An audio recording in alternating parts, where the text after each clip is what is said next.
After 30 years in the shadows taking bullets for this country, I came home to find my wife on her knees scrubbing mud off another woman's heels. That woman was wearing shoes bought with my money, living in a mansion paid for with my blood. My wife did not even know my name, and my own son threatened to call the cops on me because he thought I was a beggar.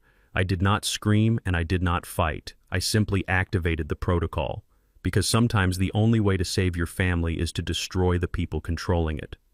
Before I tell you how I dismantled their lives piece by piece, please let me know where you are watching from in the comments below. Hit like and subscribe if you have ever had to fight a war inside your own home. My name is Silas Thorne.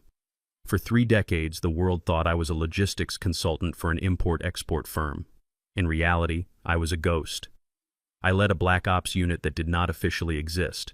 We handled problems that the government could not acknowledge. I missed birthdays, I missed anniversaries, I missed my son Damon's graduation. I did it all to build a fortress of safety for them. I sent every paycheck into a blind trust fund called the Archangel, designed to give my wife Clara a life of queens. When I finally retired last week with shrapnel in my knee and a new face reconstructed after a blast in Belgrade, I thought the war was over. I was wrong.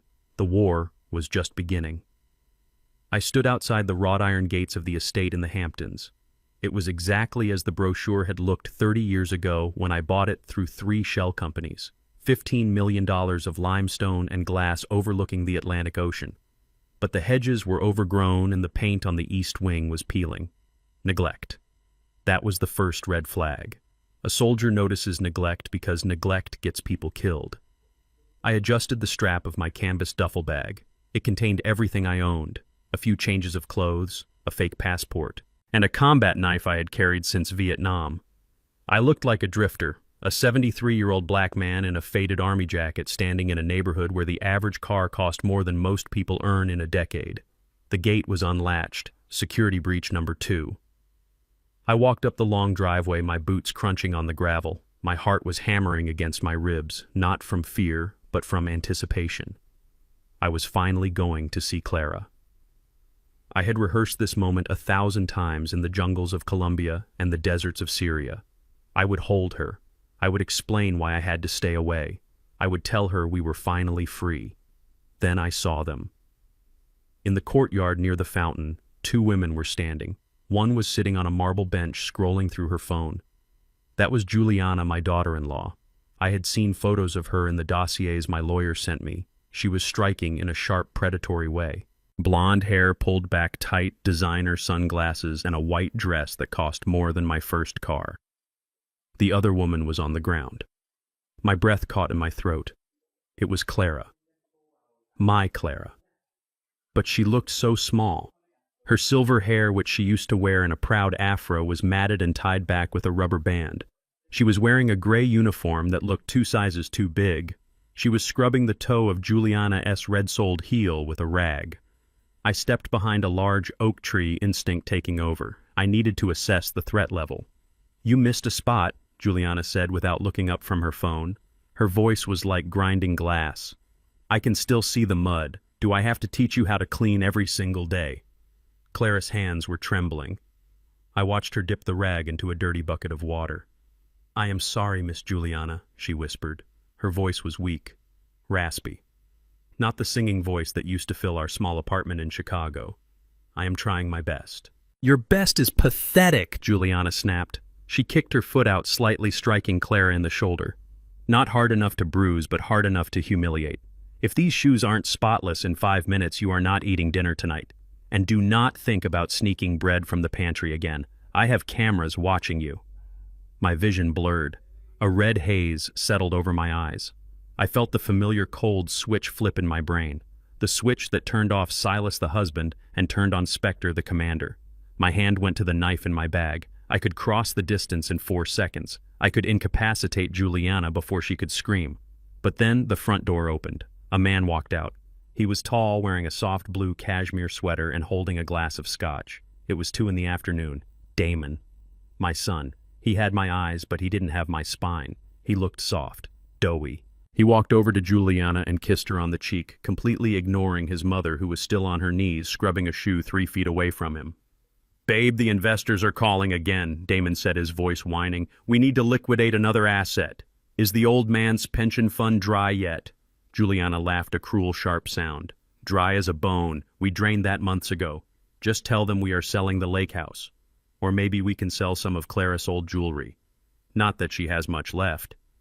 Damon looked down at Clara with a look of pure annoyance. Mom, get up. You are embarrassing me.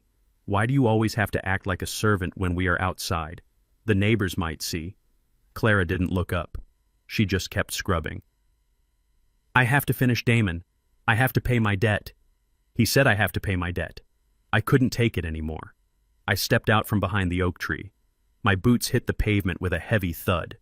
Damon spun around, spilling his scotch. Juliana jumped up, clutching her chest.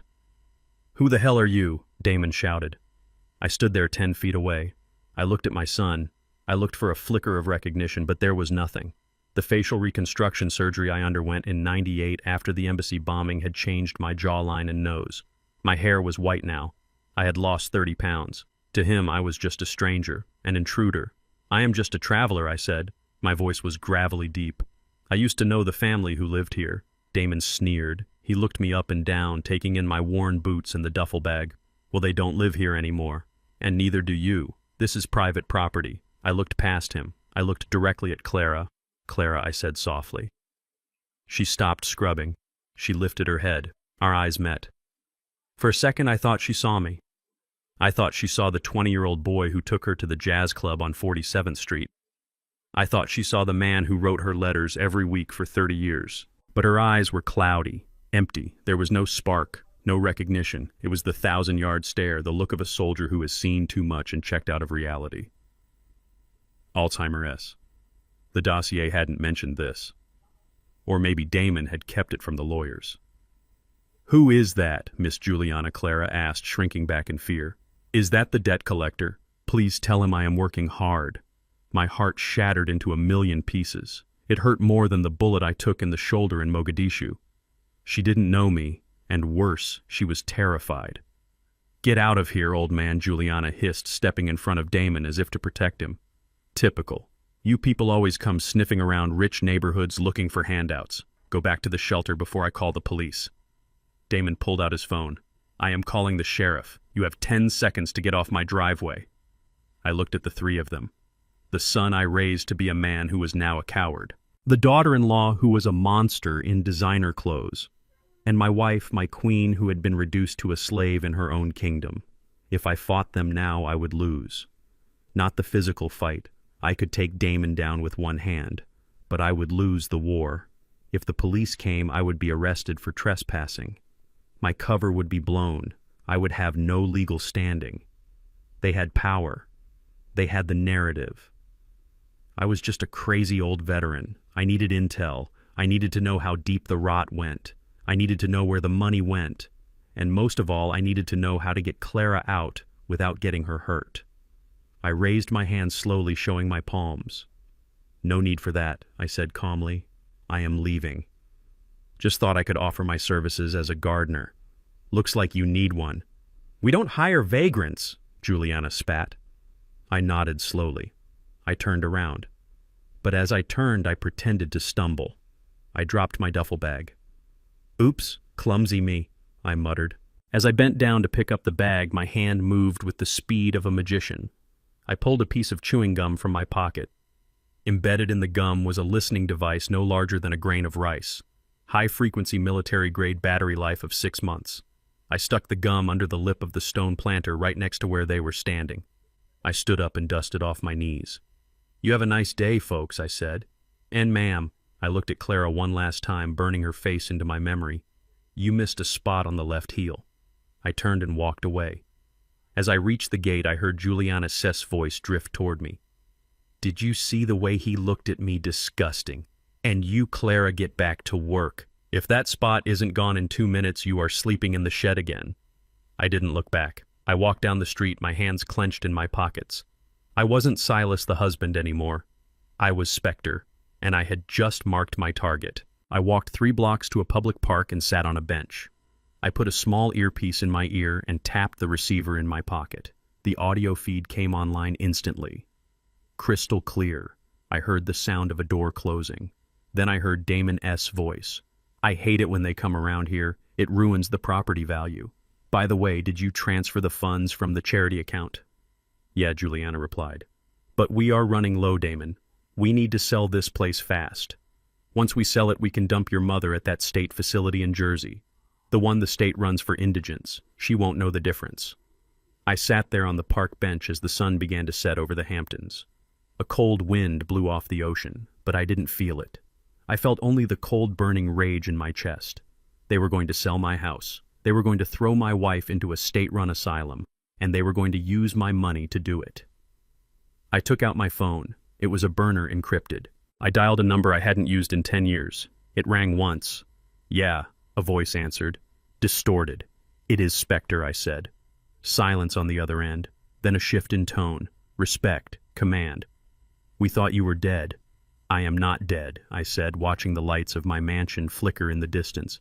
"But some people are about to wish they were. I need a full team. The hacker, the banker, and the cleaner." "We are running an operation on domestic soil," Target the voice asked. "Code name, The Gardener," I said. "Target is the Thorne estate. We are not just taking the house back. We are burning their lives to the ground." I hung up. I looked down at my hands. They were old, scarred, but they were still steady. They wanted a gardener. They were going to get one. I was going to prune the weeds. I was going to rip them out by the roots. And I was going to enjoy every second of it. If you want to hear how I infiltrated my own home and turned their smart house into a haunted house of horrors, hit that subscribe button. You won't believe what I found in the wall safe in the master bedroom. Part 2 is coming tomorrow. The static in my earpiece was the only sound in the cramped motel room I had rented 3 miles from the estate. I sat on the edge of the bed, staring at the peeling wallpaper, listening to the lives of the people who had stolen mine. The bug I had planted under the stone bench was military grade, picking up conversations from 30 feet away with terrifying clarity. I heard the clink of ice in a glass. I heard the rustle of expensive fabric. And then I heard the laugh. It was Juliana. "So Miguel is gone," she said, her voice dripping with self-satisfaction. "I told you I would handle it, Damon." I leaned forward, pressing the receiver tighter against my ear. Miguel was the old gardener, a good man according to the neighborhood intel I had gathered. He had been working that ground for 10 years. "I still think it was risky," Damon mumbled. "What if he fights the theft charge?" "He won't," Juliana replied. "I planted the silver soup ladle in his truck myself. Who are the police going to believe? A wetback with a record, or the lady of the manor? Besides, he was asking for a raise. Imagine the audacity.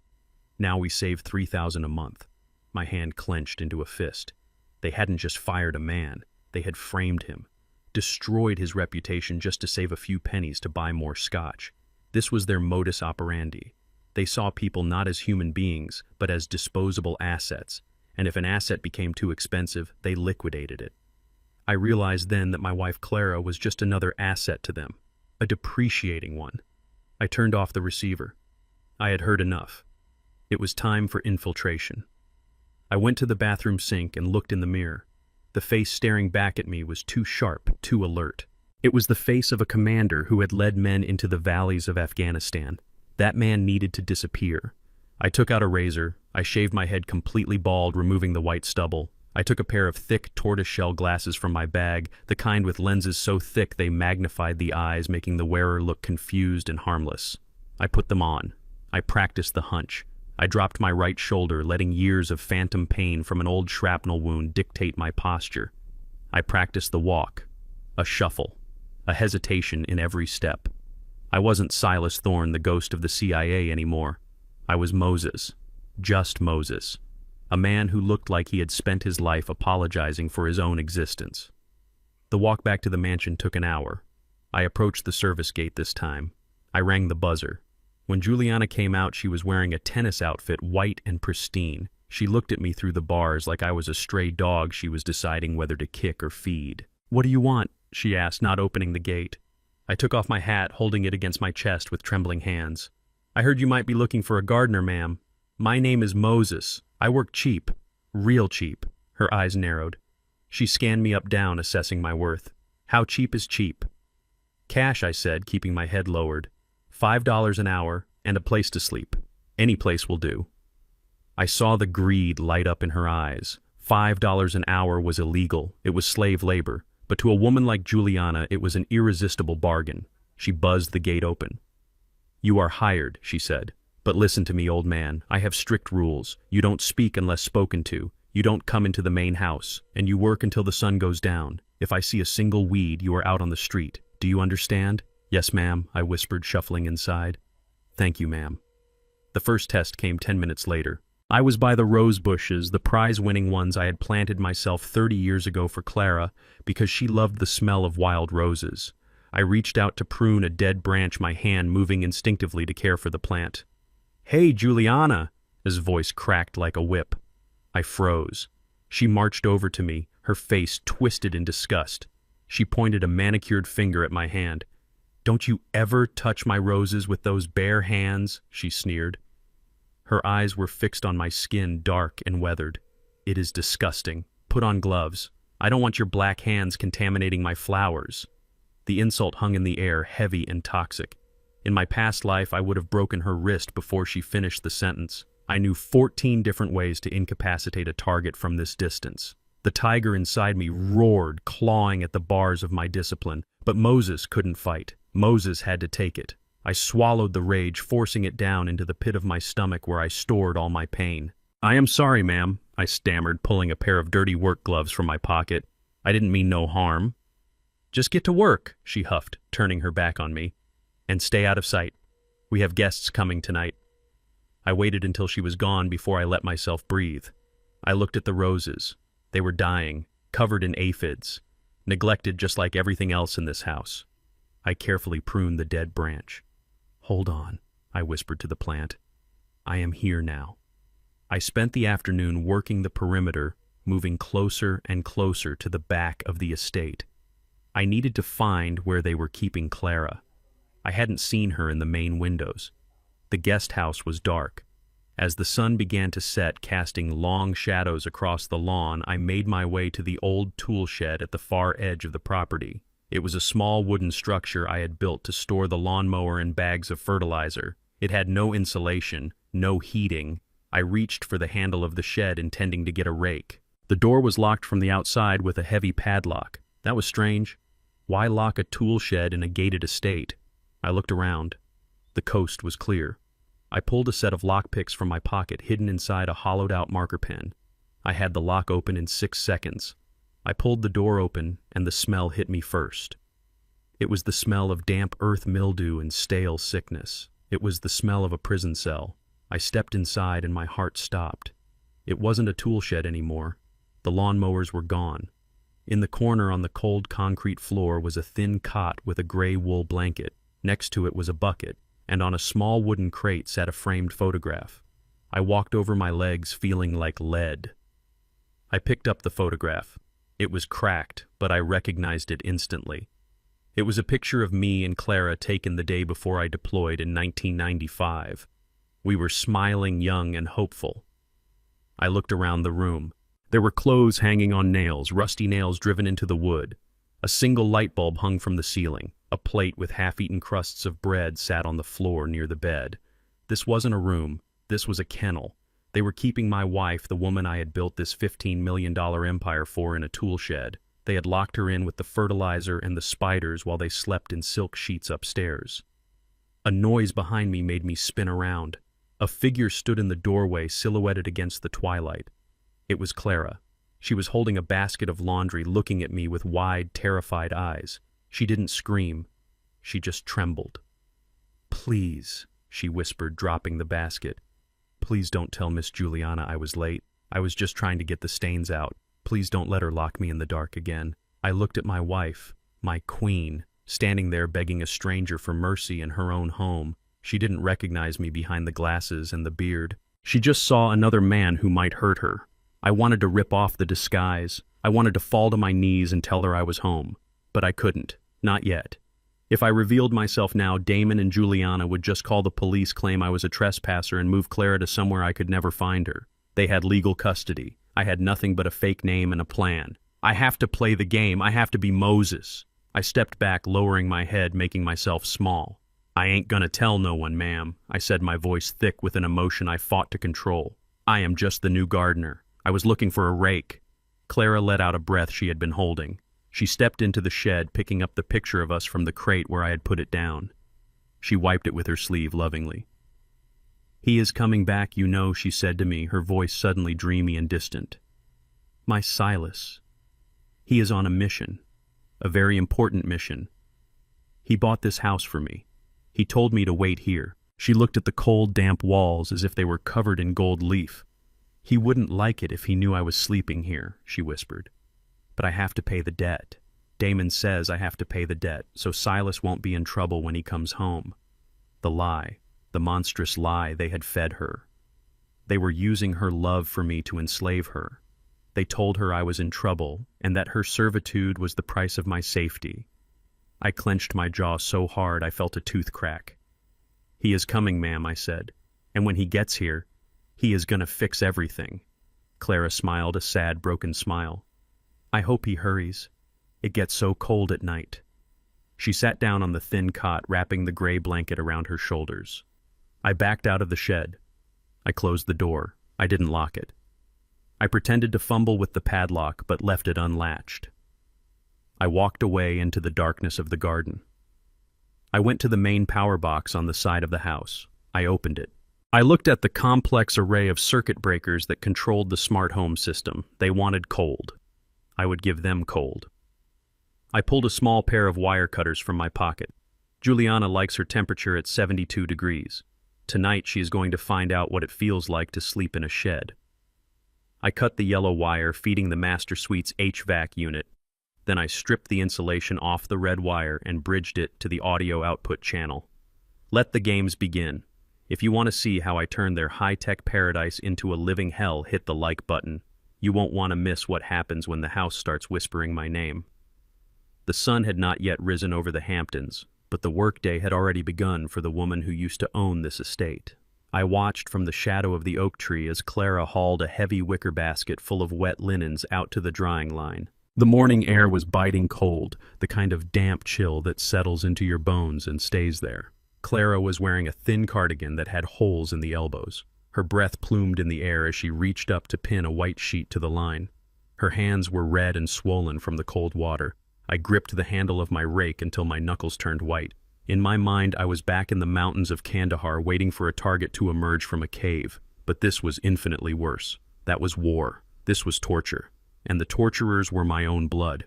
I stepped out onto the grass, making sure my boots crunched loudly enough to warn her. I did not want to scare her. "Morning, ma'am," I said, keeping my voice low and raspy, my head bowed in the submissive posture of Moses the gardener. Clara jumped, dropping a clothespin. She spun around, her eyes wide with fear. When she saw it was just me, she let out a shaky breath and pressed a hand to her chest. "Oh, Mr. Moses," she whispered. "You gave me a fright. I thought it was—" She trailed off, glancing nervously toward the master bedroom window on the second floor. I noticed she did not say their names. She just looked at the window like it was the eye of Sauron. "That basket looks heavy," I said, taking a step forward. "Let me help you with those sheets. My back is old, but it is still strong." "No, no," she said quickly, stepping between me and the basket. "You can't. If Miss Juliana sees you doing my work, she will dock my pay. She says I have to earn my keep. Every penny." I stopped. The wind blew a stray lock of gray hair across her face. "Pay?" I asked gently. "Do they pay you well, ma'am?" Clara looked down at her worn-out shoes. They were canvas sneakers meant for summer, not for a New York November. "I don't get money, Mr. Moses," she explained, her voice trembling slightly. "I work to pay off the debt. The big debt." I felt a cold knot tighten in my stomach. "What debt?" "My husband," she said. And the way she said the word husband was filled with such a complex mix of love and shame it almost brought me to my knees. "Silas, he was a bad man, Mr. Moses." The world stopped spinning. "A bad man," I repeated, my voice hollow. Clara nodded, tears welling up in her cloudy eyes. "He left 30 years ago. He told me he was going to work for the government, but he lied. Damon told me the truth later. Silas was a criminal. He stole millions of dollars from the federal government. He was running guns and drugs. When he died—" She choked back a sob. When he died in that explosion 10 years ago, the government came for everything. They were going to put me in prison. They were going to take Damon. She looked up at the house, shivering. But Damon saved me. He made a deal with the prosecutors. He took on all his father's debt, $15 million. He sold his own company to pay for it. He saved me from prison. So now I work. I work to pay him back. It is the least I can do after the mess Silas left us in. I stood there frozen. The lie was so absolute, so monstrous, that for a moment I could not breathe. Damon had not just stolen my money. He had stolen my legacy. He had turned my sacrifice into a sin. I had spent 30 years living in mud and blood, taking bullets and sleeping with one eye open to keep them safe and pure. And Damon had told her I was a drug runner. He had turned the hero she loved into a villain she had to atone for. He told her I was dead. That was the final nail. She wasn't waiting for me anymore. She was mourning a ghost she thought had betrayed her. I felt a tear slide down my cheek under my thick glasses. I quickly brushed it away, pretending to adjust the frames. "That sounds heavy, ma'am," I managed to say. "It is my cross to bear," Clara said, wiping her eyes with the corner of a wet sheet. "But Damon is a good son. He lets me stay here. He lets me help." Suddenly, the back door of the kitchen opened. We both froze. It was just the automatic sprinklers clicking on, but the fear on Clara's face was visceral. She quickly looked around, checking the windows. Then she did something that broke whatever was left of my heart. She reached into the pocket of her thin cardigan and pulled out a napkin. She unfolded it, revealing a dry crust of bread and half a boiled egg.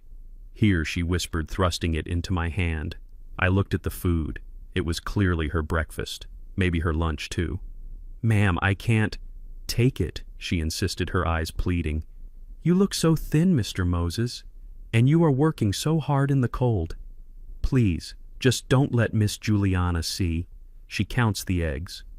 She pressed the dry bread into my calloused palm and then turned back to the laundry, hanging the sheets with a frantic energy, terrified of being caught. I walked away.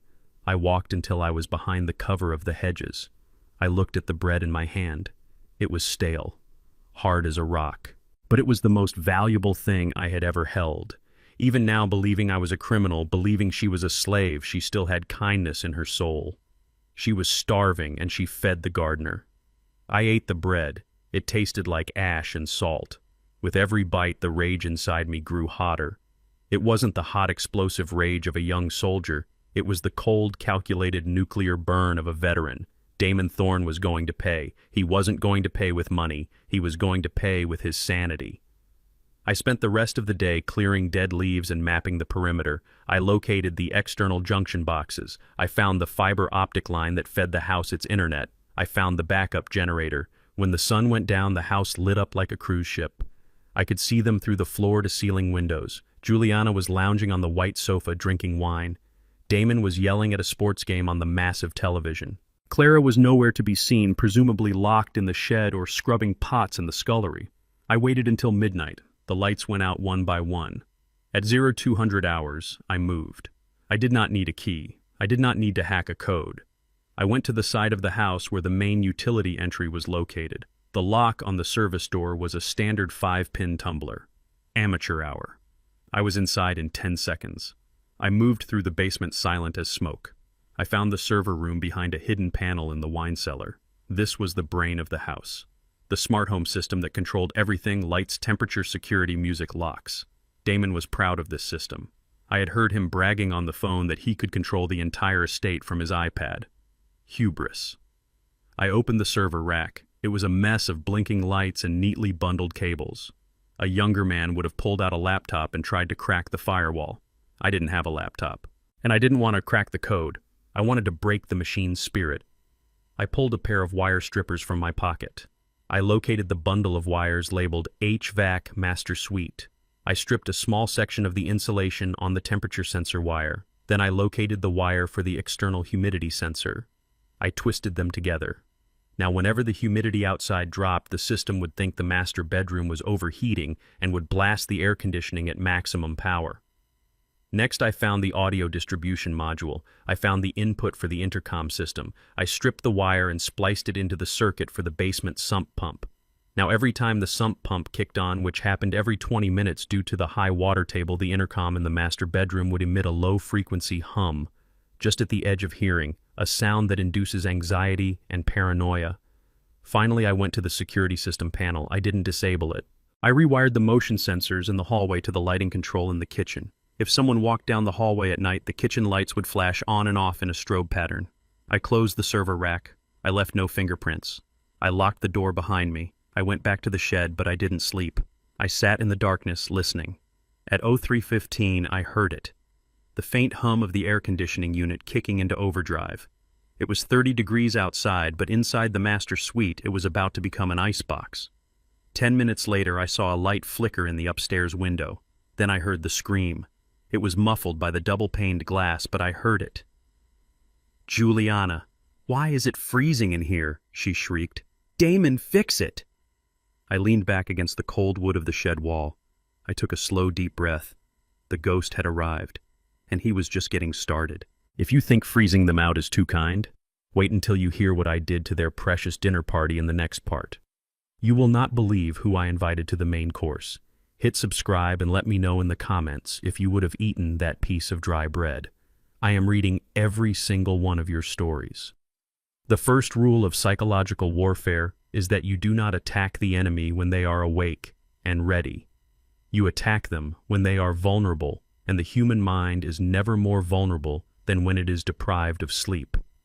In the Special Forces, we called it softening the target. You take away their comfort, you take away their rest, and pretty soon, the cracks in their personality turn into canyons. I was sitting in the tool shed at 0300 hours watching the small monitor I had rigged up connected to the hidden camera in the hallway. It was pitch black outside, and the silence of the Hamptons was heavy, but inside the master suite, chaos was brewing. I had set the thermostat to read a comfortable 72 degrees, but the reality in that room was a shivering 58. I had bypassed the sensor diverting the cold air from the intake directly into the vents above their bed. On the screen, I saw Juliana sit up.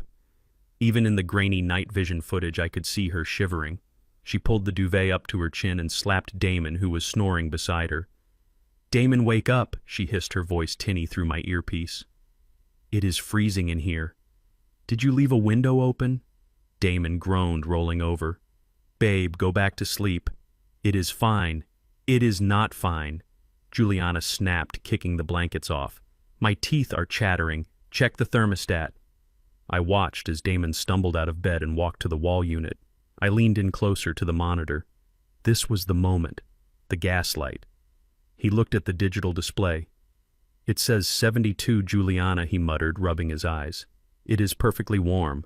You are just having a nightmare, or maybe it is menopause starting early." I chuckled softly in the darkness of the shed. "Strike one," Juliana shrieked, throwing a pillow at him. "I am 35 years old, you idiot. It is freezing. The system is broken. That stupid old house is broken just like everything else your father bought." That was when I activated Phase 2. I pressed a button on my burner phone which sent a signal to the audio inducer I had spliced into the sump pump circuit earlier. It wasn't a loud noise. It was a low-frequency hum, 19 hertz, the resonant frequency of the human eyeball. It is a sound you don't hear with your ears, you feel it in your bones. It causes unease, nausea, and the distinct feeling that someone is watching you. On the screen, Juliana froze. "What is that noise?" she whispered, looking around the room wildly. "What noise?" Damon asked, getting back into bed. "That hum. It sounds like someone breathing in the walls." Damon listened. I kept the frequency low enough that his sleep-addled brain wouldn't register it, but high enough to drive her hyper-alert senses crazy. "I don't hear anything, babe," Damon said, pulling the covers over his head. "You are losing it. Go to sleep." I watched Juliana sit there for the next 3 hours, hugging her knees, rocking back and forth, staring at the vents. Every time she started to drift off, I would pulse the frequency again. She didn't sleep a wink. By the time the sun came up, the woman who walked into the kitchen wasn't the pristine queen of the manor. She looked like a wreck. Her eyes were bloodshot. Her skin was pale and her hands were shaking. I was already in the kitchen pretending to fix a hinge on the back door. In reality, I was there to protect Clara. I knew that a predator in pain looks for something weaker to bite. Clara was at the stove cooking breakfast. Damon's eggs Benedict, just the way he liked them. The smell of hollandaise sauce filled the room, but Juliana looked like she was about to be sick. "This coffee is cold," Juliana screamed, slamming her mug down on the granite island. Coffee splashed onto the floor. Clara jumped, nearly dropping the pan. "I am sorry, Miss Juliana, I just brewed it." "Don't lie to me, you useless old hag," Juliana spat. "You are doing this on purpose, aren't you? You and that gardener. You are messing with the house. The heat was off last night. I know it was." Clara turned around, her face full of confusion and fear. "Miss Juliana, I don't know how to work the thermostat. I sleep in the shed. Don't talk back to me." Juliana stood up, her chair screeching against the floor. I tightened my grip on the screwdriver I was holding. I saw the violence in Juliana's eyes. It was the look of someone who had lost control of their environment and needed to assert dominance over a living thing to feel powerful again. She marched toward Clara. Clara backed up until she hit the counter. "You think because you are his mother you are special," Juliana hissed, getting inches from Clara's face. "You are nothing. You are a debt, a liability, and if you can't even keep the house warm, maybe we should just put you out in the street right now." Damon sat at the table eating his eggs, ignoring the entire scene. "Coward." Juliana raised her hand. I saw the muscles in her shoulder bunch up. She was going to slap Clara, just like she slapped me at the wedding, just like she slapped the staff. I moved. To the untrained eye, it looked like clumsy old Moses tripping over his own feet, but it was a calculated kinetic sequence. I stepped forward with my left foot, driving my hip into the mop bucket that Clara had left by the island. My foot hooked the bucket with surgical precision, sending a wave of soapy water sliding across the polished marble floor exactly where Juliana was planting her foot to pivot into the slap. At the same time, I lunged forward, pretending to lose my balance, my shoulder checking Juliana's center of gravity just as her heel hit the water. "Whoa there!" I yelled, my voice cracking. It was physics pure and simple. Friction zero, momentum forward. Juliana's legs went out from under her. She didn't just fall, she flew. Her arms flailed wildly, trying to grab onto something, but there was nothing but air. She hit the floor face first with a wet, sickening slap that echoed through the high ceilings of the kitchen. Her chin cracked against the marble. The expensive silk robe she was wearing soaked up the dirty mop water instantly. "Oh, Lord, help me," I cried out, dropping to my knees but making sure to land on the hem of her robe, pinning her to the wet floor for an extra second of humiliation. "I am so sorry, ma'am. My bad leg, it just gave out." Juliana screamed, a sound of pure rage and pain rolling over. Her nose was bleeding. Her hair was plastered to her face with gray dishwater. "Get off me!" she shrieked, kicking at me. "You idiot! You stupid, clumsy moron!" Damon finally looked up from his eggs. "Jesus, Juliana, are you okay?" She scrambled to her feet, slipping again slightly, her dignity completely shattered. She looked at me, and for a second I saw murder in her eyes, but she couldn't prove anything. It looked like an accident. It was the perfect accident. "You are fired," she screamed, pointing a trembling finger at me. "Get out! Get out of my house!" "Wait," Damon said, standing up. "We can't fire him today, babe. The party is tonight. The lawn is still covered in leaves. If the investors see the yard looking like a jungle, they will think we are broke. We need him for one more day." Juliana wiped the blood from her lip, looking from Damon to me. She was trapped. She needed the appearance of perfection for the party, and she was too cheap to hire a real landscaping crew. "Fine," she spat.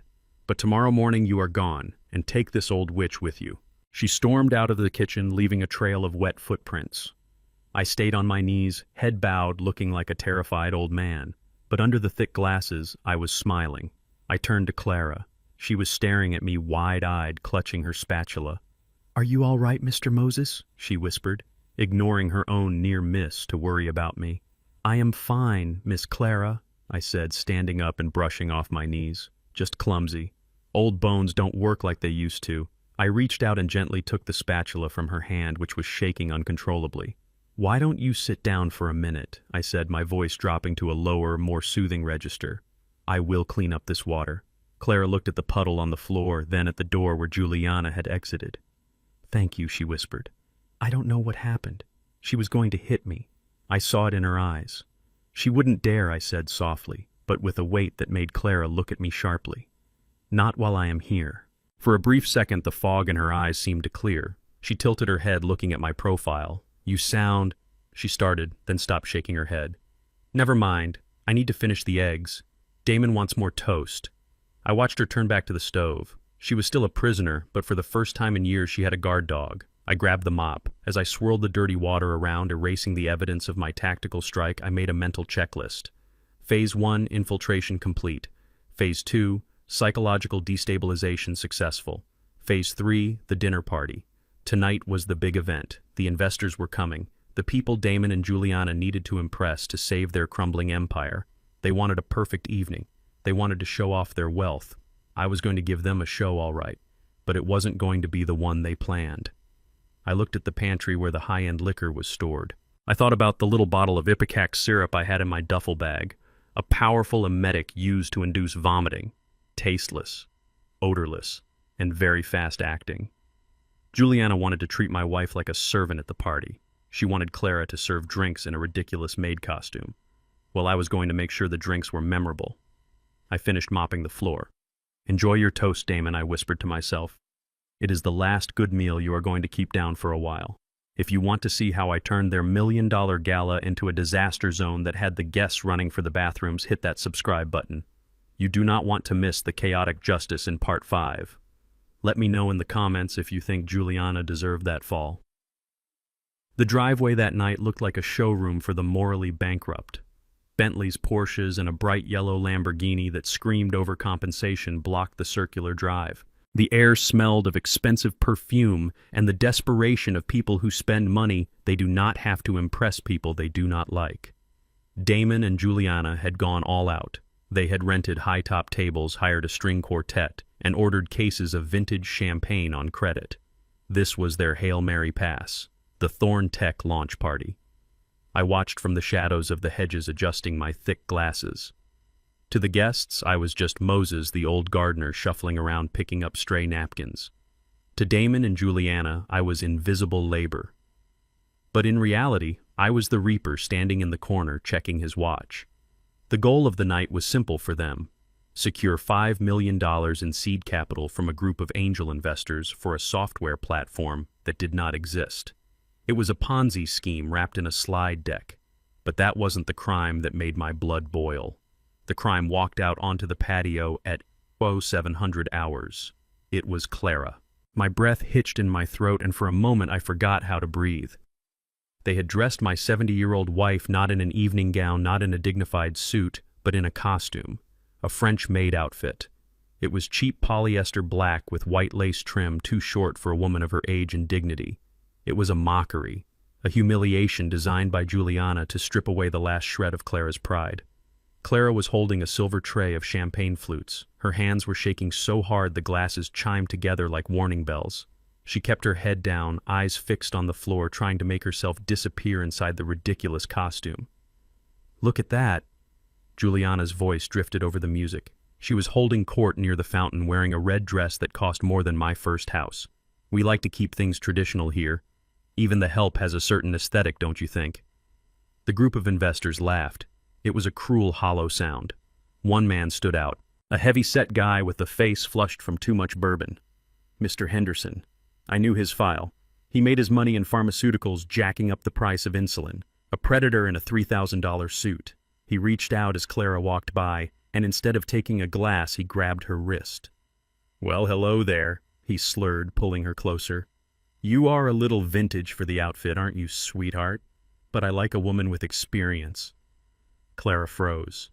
She looked like a deer caught in headlights. "Please, sir," she whispered, trying to pull her hand away. "I am just serving the drinks." "Come on," Henderson laughed, tightening his grip. "Smile. You look miserable." He reached his other hand out and pinched the fabric of her skirt, lifting it slightly.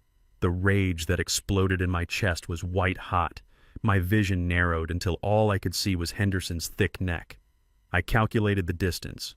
12 feet. I could close it in 2 seconds. A strike to the larynx would crush his windpipe. He would be dead before he hit the ground. My hand moved to the trowel in my belt. I took a step forward, but then I stopped. If I killed him, I would go to prison. Clara would be left alone with Damon and Juliana. The house would be sold. The war would be lost. I forced myself to step back into the shadows. I uncurled my fist. Physical violence was too quick, too merciful. Henderson and Juliana deserved something that would last longer. something that would strip them of their dignity just as they had stripped Clara of hers. I looked down at the garden bed next to me. I had been cultivating a special patch of plants in the far corner of the yard since I arrived, Mucuna pruriens, the velvet bean. To the uneducated eye, it looks like a harmless legume, but the pods are covered in microscopic serotonin-filled hairs. In the jungle, we called it devil's fire. Contact with the skin causes an itch so intense, so maddening that grown men will scratch until they bleed. It doesn't kill you, but it makes you wish you were dead. I had harvested the hairs earlier that day, storing them in a small glass vial intended for a different scenario. But plans change. I shuffled toward the makeshift outdoor bar. The bartender, a college kid hired for the night, was distracted trying to open a bottle of wine. "Excuse me, young man," I mumbled, my voice trembling like old Moses. "Miss Juliana needs more ice." The kid didn't even look at me. "Yeah, whatever, man. Grab a bucket." I slipped behind the bar. I saw the row of special cocktails lined up on the counter. The signature drink of the night, the Tectonic, a blue monstrosity with a salted rim. I watched Juliana wave at the bartender, pointing to the tray. "Those are for the VIPs, she mouthed. I saw Henderson waiting. I saw Juliana waiting. With a sleight of hand I had perfected in the bazaars of Cairo, I uncorked the vial. I didn't put it in the drink. I dusted the rim of 3 specific glasses. The microscopic hairs blended perfectly with the coarse sea salt. 1 for Henderson, 1 for Juliana, and 1 for Damon, just for being a spineless coward. "Here you go, sir," I whispered, sliding the tray toward the bartender. I retreated to the edge of the patio and waited. The weapon had been deployed. 5 minutes later, Damon tapped a spoon against his glass. The music stopped. "Ladies and gentlemen," Damon announced, his voice booming with false confidence, "thank you for coming. Tonight marks the beginning of a new era. To Thorntech." He raised his glass. Juliana raised hers, beaming like a shark. Henderson raised his, winking at Clara, who was cowering in the corner. They drank. I watched the salt touch their lips. I counted down in my head. 10, 9, 8. The reaction to velvet bean extract is not instantaneous. It takes a moment for the hairs to embed themselves in the mucous membranes of the lips and tongue. Damon frowned first. He rubbed his mouth with the back of his hand. Juliana took another sip, then touched her throat. She looked confused. Henderson let out a small cough. 3, 2, 1. Suddenly, Henderson dropped his glass. It shattered on the patio stones. He clawed at his neck, his fingernails digging into his skin. "What the hell?" he roared. "My throat. It's on fire." Juliana's eyes went wide. She started scratching her lips, messing up her perfect red lipstick. Then she scratched her cheeks, then her arms. "Oh my God," she screamed. "What is happening? Get it off me! Get it off!" The itching sensation is not like a mosquito bite. It is like 1,000,000 fire ants dancing under your skin. It triggers a primal panic response. Damon dropped his glass, splashing blue liquid all over his expensive suit. He was tearing at his collar, popping the buttons. "It burns," he yelled. "It burns!" The guests gasped, backing away. They thought it was a contagion, a virus. Henderson, the man who had humiliated my wife, fell to his knees. He was rolling on the ground, rubbing his face against the cold stone, trying to stop the sensation. He looked insane. He ripped his shirt open, scratching his chest until red welts appeared. "Help me!" he screamed. "I am dying! Someone call 911!" Juliana was running in circles, shrieking. She looked like a woman possessed. She grabbed a pitcher of ice water and dumped it over her head, ruining her hair, her makeup, her dress. But water doesn't stop the devil's fire. It only spreads it. The investors looked at the scene in horror. Their potential partners were writhing on the ground, scratching themselves like rabid animals. "This is disgusting," one of the women said, clutching her pearls. "Let's go, Harold." "Wait!" Damon gasped, crawling toward them, his face bright red and swollen. "Don't go! It is just an allergy. Do not touch me!" The investor yelled, kicking Damon's hand away. "You people are sick!" Within 3 minutes, the driveway was full of taillights. The Bentleys and Ferraris peeled out of there, leaving tire marks on the pavement. The checkbooks were closed. The deal was dead. I stood in the shadows, my face impassive. Clara was standing by the pillar, untouched. She looked at the chaos with wide, innocent eyes. She didn't know what had happened. She just knew that the man who had hurt her was on the ground crying. I walked over to her. In the mayhem, no one noticed the gardener. "Miss Clara, I said softly. She looked at me trembling. Mr. Moses, is it a plague? No, ma'am, I said. It is just justice. I took the heavy tray from her hands and set it on a table. Why don't you go to the shed and rest, I told her. The party is over. She looked at Juliana, who was now sobbing into the grass, her face a mask of red blotches. But who will clean up? Clara asked. They will, I said. They have plenty of time now. I watched her walk away safe into the darkness. Then I turned back to the patio. The ambulance sirens were wailing in the distance. Damon was vomiting into a potted plant. Juliana was screaming at the sky, cursing the caterers, cursing the wind, cursing everything but herself. I reached into my pocket and pulled out a single velvet bean pod. I dropped it on the ground next to Henderson's shredded jacket. A calling card. They wanted to feel something. Now they felt everything. But the physical pain was nothing compared to what was coming next. Tonight I took their dignity. Tomorrow I would take their money. I walked back to the shed a ghost in the night. The first battle was won. But the war was about to get expensive. If you enjoyed watching these scammers scratch their way to bankruptcy, hit that like button. And make sure you are subscribed, because in the next part I am going to reveal the secret I found in Damon's hard drive that changed everything. You think the itching was bad? Wait until you see the jail time. The chaos outside on the driveway was a symphony of flashing lights and sirens. I stood by the window of the second-floor study looking down as the paramedics loaded Henderson onto a stretcher. He was still clawing at his neck, screaming about invisible ants. Juliana was sitting on the bumper of an ambulance, wrapped in a shock blanket, her face swollen and red, sobbing into her hands while a medic tried to apply calamine lotion to her cheeks. Damon was pacing back and forth on the lawn, shouting into his phone, probably trying to do damage control with the other investors who had fled the scene. It was the perfect distraction. In the military, we call this a diversionary operation. You create a loud, messy spectacle in one sector to draw the enemy's eyes while you infiltrate the target in another.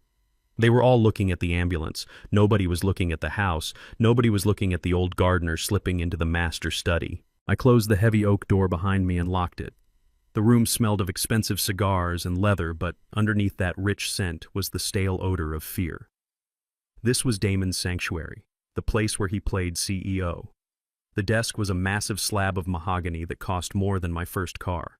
On the wall hung a framed degree from a university I knew he had barely graduated from because I had pulled strings to get him in. I walked around the desk and sat in his leather chair. It felt wrong. It felt like sitting on a throne occupied by a usurper. I woke up his computer. It was password protected, of course. I pulled a small USB drive from my pocket. It wasn't a standard drive. It was a brute force decryption tool I had acquired from a contact in NSA cyber warfare unit back in 2010. Old tech, but against civilian security, it was like using a sledgehammer to crack a walnut. I plugged it in. The screen flickered black, then blue, then rows of white text began scrolling faster than the human eye could follow. While the code ran, I opened the top drawer of his desk. It was messy. Unpaid bills, final notices, a flask of whiskey that was half empty, and a bottle of prescription anti-anxiety medication. My son, the man who pretended to be a titan of industry, was drowning. The computer pinged. Access granted. I didn't waste time looking at his browser history. I went straight for the financial records. I needed to know about the Archangel. The Archangel was the name of the blind trust I had established 30 years ago. Every paycheck from every Black Ops mission, every hazard bonus, every drop of blood money I earned went into that account. It was managed by a firm in Zurich designed to release funds only for Clara's care and maintenance of the estate. It was supposed to be untouchable. $50 million, enough to keep Clara living like a queen for 10 lifetimes. I opened the banking portal. The interface loaded. Balance 0. I stared at the screen. I blinked, thinking maybe my old eyes were failing me, but the number remained the same. $0. I felt a cold numbness spread from my chest to my fingertips. $50 million. Gone. I clicked on the transaction history. It was a slaughter, a financial hemorrhage that had started 5 years ago, the week after the government declared me officially dead. Withdrawal $2,000. Reason estate maintenance. Withdrawal $500,000. Reason legal fees. Withdrawal $150,000. Reason medical expenses. I clicked on the supporting documents for the withdrawals. Each one required the signature of the primary beneficiary. Clara. I pulled up the scanned PDFs. There was Clara's signature at the bottom of the authorized release forms. But it wasn't right.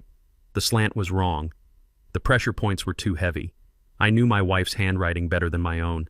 I had read thousands of her letters in the jungle by flashlight. This was a forgery. A good one, but a forgery nonetheless. I zoomed in. I could see the digital artifacts. They hadn't even bothered to forge it by hand every time. They had created a digital stamp of her signature and just pasted it onto the documents. They had stolen her identity to steal my life. But where did the money go? $50 million doesn't just vanish. I started tracing the transfers. The money didn't go to estate maintenance. It didn't go to medical bills. It went to shell companies.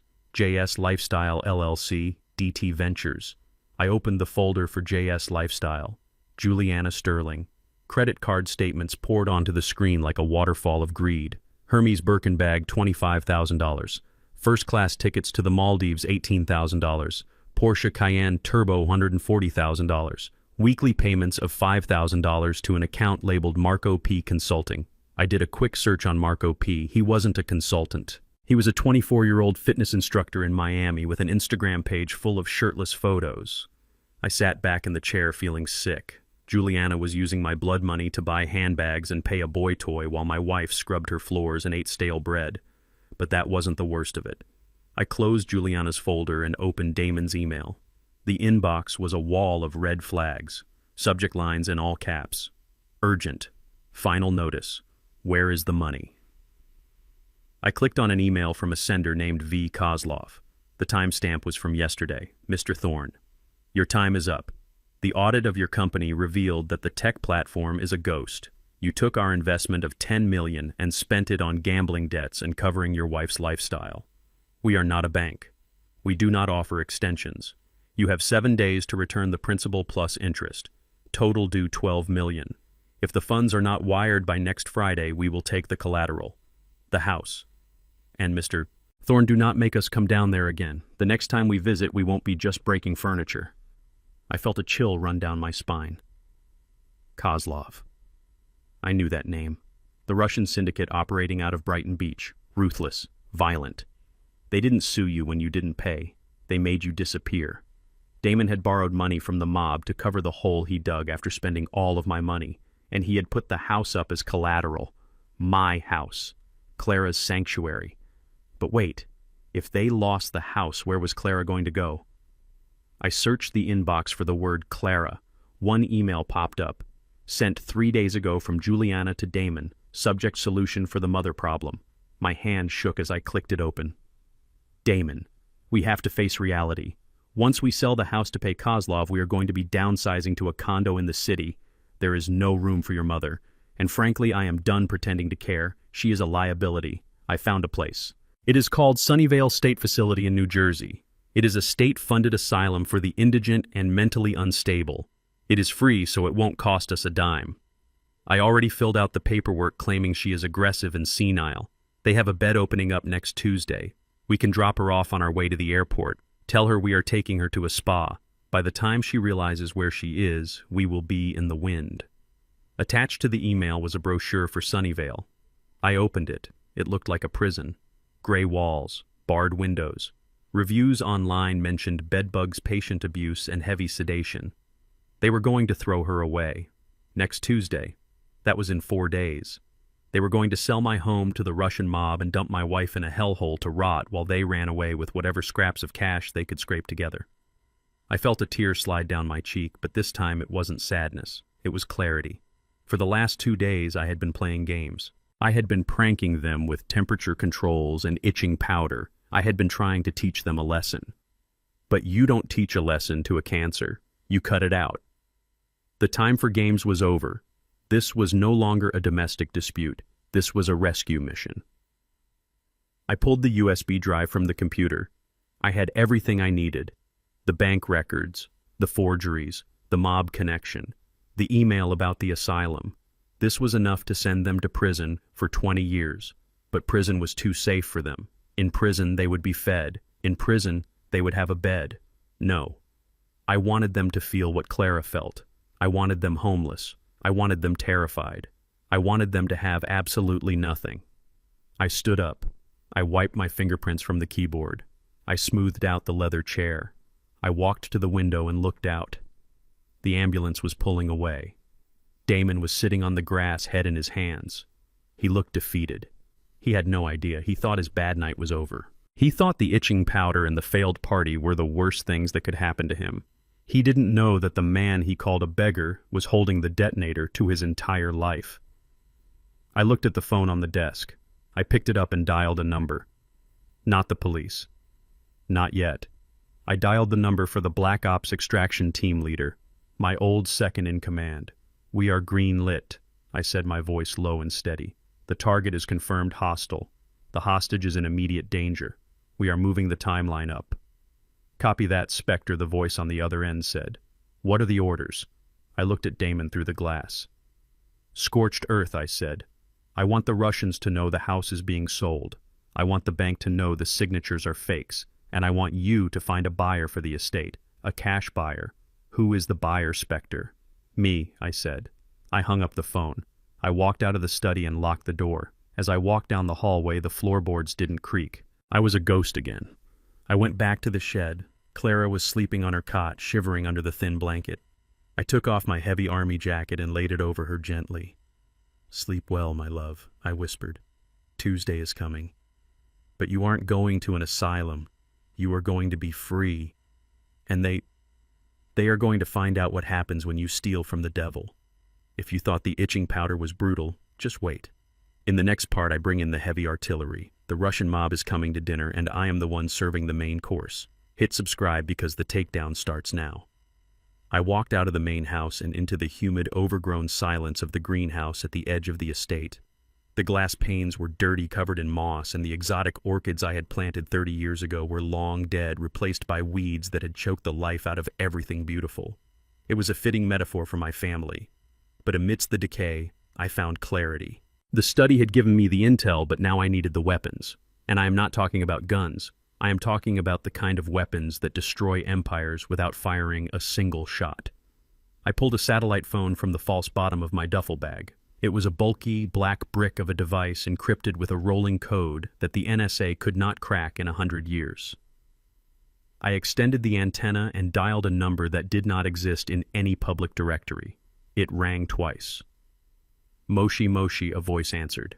It was smooth young and sounded like it was coming from a nightclub in Tokyo.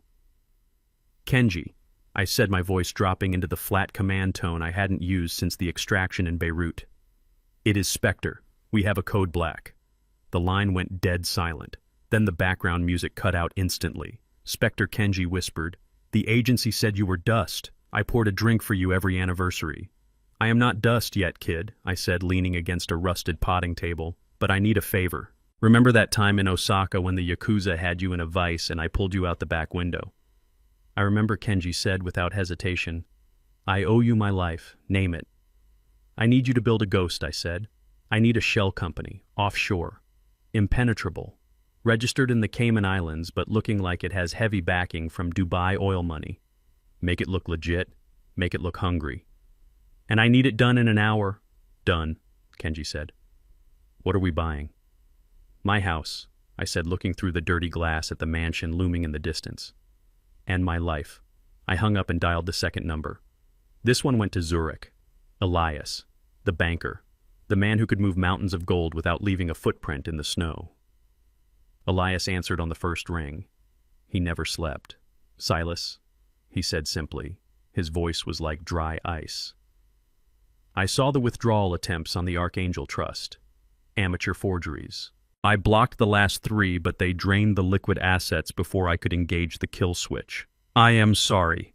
It is not your fault, Elias," I said. "But now we counterattack. I have 20 million in the emergency reserve, the clean money. I need you to funnel it into the shell company Kenji is building. We are going to buy a house." "You want to save it?" Elias asked. "No," I said, gripping the phone tight. "I want to trap them. Damon is trying to sell the estate to the Russian mob to cover his debts. If he sells to them, the house is gone and Clara ends up in the street. We are going to outbid the Russians. We are going to offer a cash deal that closes in 24 hours. Damon is desperate. He will take the quick cash over the mob threats any day." I understand, Elias said. You want to become his savior so you can become his executioner. Exactly, I said. When he signs that deed, he isn't selling the house to a stranger. He is handing the keys back to me. And once I own the land, I own them. Execute it. I terminated the call. The alliance was active, the hacker and the banker, my boys. They were the only family I had left besides the woman sleeping in the shed. I hid the satellite phone back in my bag and checked my watch. It was time for the next phase. I needed to plant the physical evidence that would make the sale inevitable. I needed to leave a brochure for the shell company right where Damon would find it. I slipped out of the greenhouse and moved back toward the mansion. The lights were still on in the study. Damon was still in there, probably pacing a hole in the carpet. I entered through the kitchen door, which I had left unlocked. The house was quiet. Juliana was upstairs, probably passed out from a cocktail of wine and antihistamines for the itching. I crept down the hallway, my footsteps silent on the marble. I reached the study door. It was cracked open just an inch. I peered inside. Damon was at the desk. He had his head in his hands. But what caught my eye was not his despair. It was the object sitting on the blotter in front of him, a gun. It was a snub-nosed .38 Special, cheap chrome finish, the kind of gun you buy from a guy in a parking lot when you were scared and stupid. It looked out of place next to the expensive laptop and the crystal decanter. I watched him. He picked up the gun. His hand was shaking violently. He spun the cylinder. It wasn't loaded for Russian roulette. It was fully loaded. He wasn't contemplating suicide. He was contemplating defense. He was terrified of Kozlov.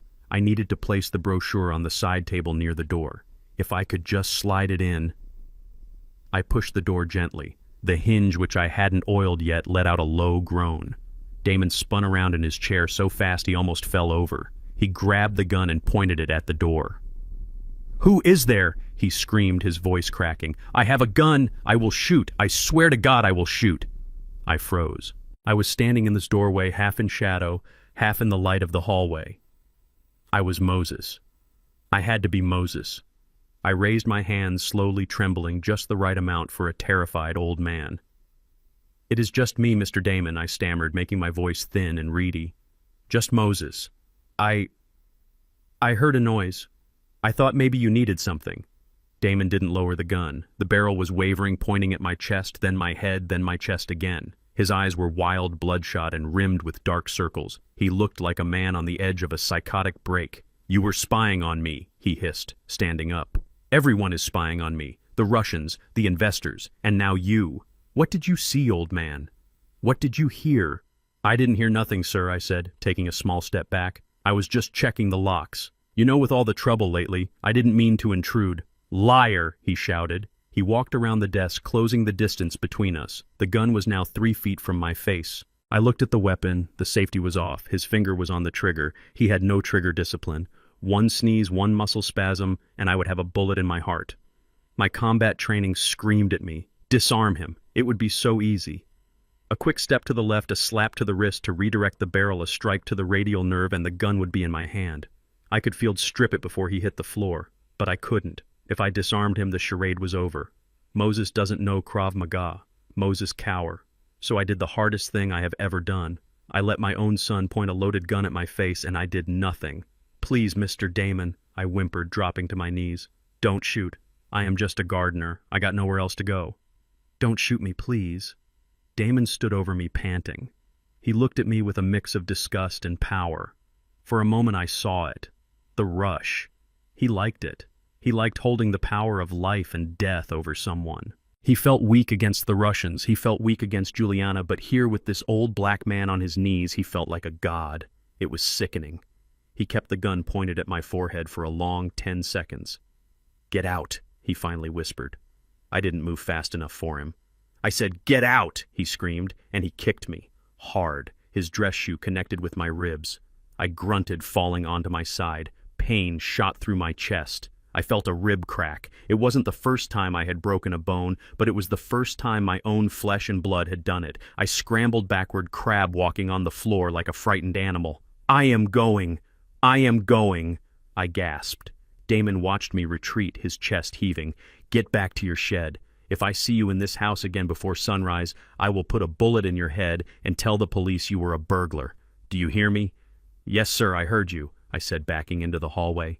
I scrambled to my feet and ran. I ran, not because I was scared, but because I needed to get out of there before I broke character and snapped his neck. I made it to the kitchen and out the back door. I collapsed against the brick wall of the pantry, breathing hard.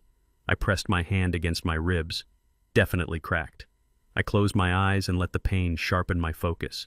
He had pointed a gun at me. He had kicked me when I was down. He had threatened to kill me to cover up his own failures.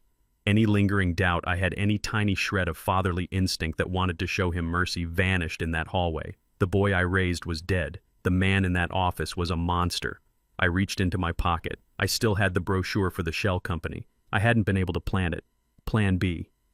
I looked at the window of the study. Damon had sat back down. He was pouring a drink with the hand that held the gun. I didn't need to plant the brochure inside. I knew where he got his mail. I walked to the mailbox at the end of the driveway. I slipped the glossy pamphlet inside. It was labeled Apex Acquisitions, instant cash for luxury estates. Tomorrow morning when he went to get the mail, desperate and hungover, this would be the first thing he saw. It would look like a miracle. A lifeline sent from heaven. He wouldn't know it was a hook sent from hell. I walked back to the shed, holding my side. Clara was awake, sitting up on her cot. She saw me wince as I came in. "Mr. Moses," she asked, concern washing over her face. "What happened? You are hurt." I sat down on the floor next to her. I smiled through the pain. "Just a little tumble, ma'am," I said. "Nothing to worry about." Clara reached out and touched my arm. "You have to be careful," she said. "This place, it is dangerous. The people here, they have lost their way. You have no idea," I thought. I lay down on the hard concrete, staring up at the spider webs in the rafters. My ribs throbbed in time with my heartbeat. "Go ahead, Damon," I thought. "Wave your gun, drink your whiskey, feel big. Because tomorrow you are going to sign your name on a dotted line, and when you do, the gardener is going to own you." I closed my eyes. The alliance was ready. The trap was set. And I had a broken rib to remind me exactly why I was doing this. If you want to see Damon fall for the bait, hook, line, and sinker, hit that subscribe button. The sale is happening in part 8, and you won't believe the look on his face when the money hits his account and then disappears. Let me know in the comments if you would have disarmed him or played the part. I sat in the darkness of the tool shed, listening to the wind howl through the cracks in the wooden walls. My ribs were throbbing, a dull rhythmic ache that reminded me of the kick my son had delivered an hour ago. But physical pain was old news to me. I had broken bones in 3 different continents. What kept me awake wasn't the fracture in my chest, but the fracture in my family. Damon had pointed a gun at me. He had looked into the eyes of an old man and threatened to pull the trigger. He had crossed a line that night, a line that separates men from monsters. I looked over at Clara. She was finally sleeping, her breathing shallow and raspy. She was safe for now. But outside the shed, the predator was still prowling. Through the gap in the door, I saw the back porch light flick on. The glass door slid open. Damon stepped out. He was still wearing his suit trousers and a white dress shirt, unbuttoned at the collar, stained with sweat and spilled whiskey. He was holding the gun. He wasn't putting it away. He was hunting. The paranoia I had planted in his mind was taking root, growing like a poisonous vine. He was checking the perimeter, convinced that the Russians were already here or that the old gardener was plotting something. He stumbled down the stone steps, his shadow stretching long and distorted across the lawn. "Who is out there?" he shouted, his voice slurring slightly. "I know you are watching me. Show yourself." He waved the gun toward the hedges. I knew I should stay in the shed. I knew I should let him shout at the wind until he passed out. But the soldier in me, the father in me, couldn't let it slide. He was handling that weapon with the reckless incompetence of a child. He was going to hurt someone. Maybe himself. Maybe Clara. I stood up. I didn't hunch over this time. I didn't put on the glasses. I pulled my hood up to obscure my face, but I let my posture straighten. I let the years of spinal compression vanish. I rolled my shoulders back. I stepped out of the shed. The movement caught his eye immediately. He spun around, nearly tripping over his own feet. He raised the revolver, pointing it straight at my chest. The distance was 20 feet. At this range, even a drunk coward could get lucky. "Stop!" he screamed. "I see you." Hands where I can see them. I didn't raise my hands. I didn't cower. I didn't beg. I just stood there, a dark silhouette in the mist. I radiated the kind of calm that only comes from knowing you are the most dangerous thing in the garden. Damon's hand was shaking so bad the barrel of the gun was making small circles in the air. I said, "Hands up," he yelled, his voice cracking with fear. "I will shoot. I swear, I will kill you." I took a step forward, slow, deliberate. "Don't come any closer," he shrieked, backing up. I stopped. I looked him dead in the eye, even though he couldn't see mine under the hood. The silence between us was heavy, loaded with 30 years of secrets. I remembered the day I taught him how to shoot. He was 10 years old. We were at the cabin. He was scared of the recoil. He had dropped the BB gun and cried because he thought he had hurt a bird. I had wiped his tears and told him the first rule of carrying a weapon. I spoke. I didn't use the scratchy, high-pitched voice of Moses. I used my voice, the voice that had commanded squads, the voice that had read him bedtime stories. "Never point a weapon unless you intend to pull the trigger, Bambi." The nickname hit him like a physical blow. Bambi. It wasn't a cool nickname, it was what I called him because he was clumsy, always tripping over his own long legs when he was a kid. It was a secret name, a name only his father used. A name buried in a grave 10 years ago. Damon froze. The gun lowered an inch. His mouth opened, but no sound came out. He squinted, trying to pierce the darkness, trying to see the face under the hood. "Dad," he whispered. The word was so faint, the wind almost carried it away. He took a step forward, his face twisting in a mix of terror and hope. "Dad, is that you?" I didn't answer. I didn't need to. The seed was planted. He wasn't facing a gardener anymore. He was facing a ghost. I dropped a smoke pellet from my sleeve. It was a simple parlor trick, a small capsule of magnesium and potassium nitrate I had whipped up in the potting shed. It hit the ground and burst with a sharp hiss, releasing a thick cloud of white smoke. Damon flinched, shielding his eyes, coughing. By the time the smoke cleared 3 seconds later, I was gone. I hadn't run. I had simply rolled into the dense hydrangeas to his left, moving with the silence of a viper.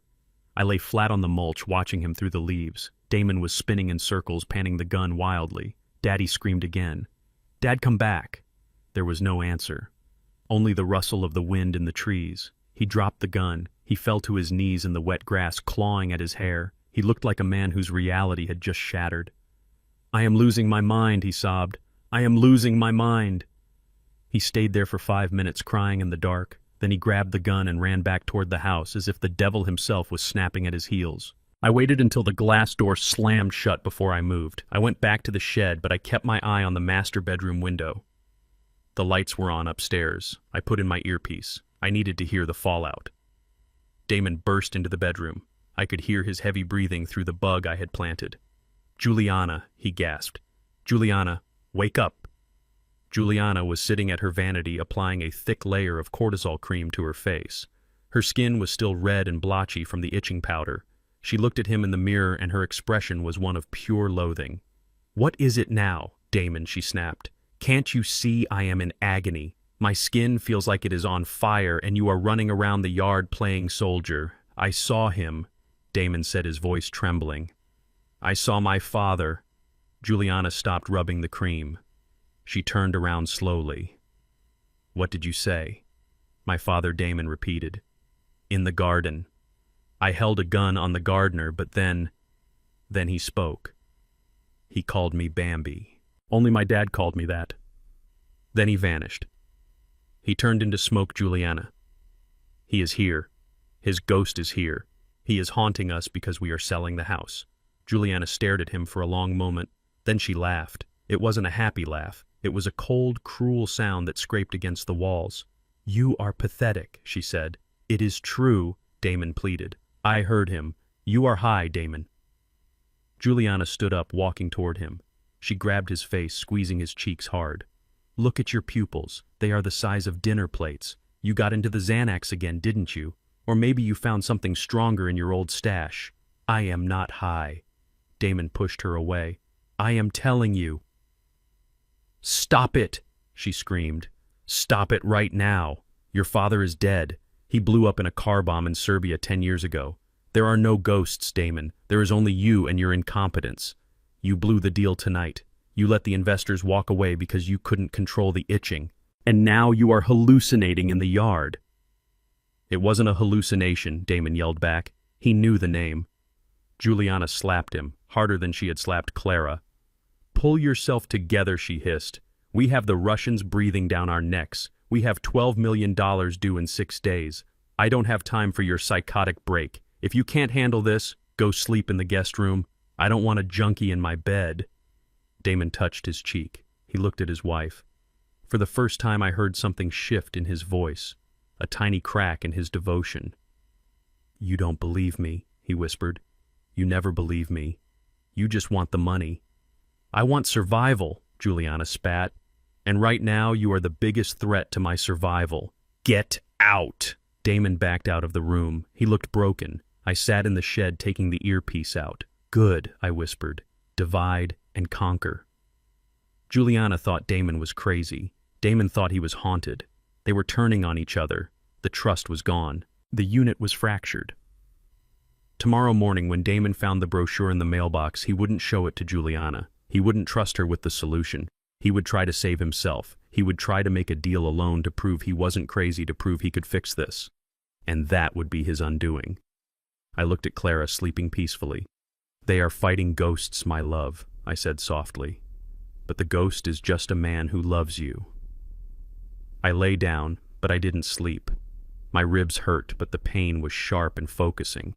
The sun would rise in 4 hours, and with the sun would come the offer, the bait.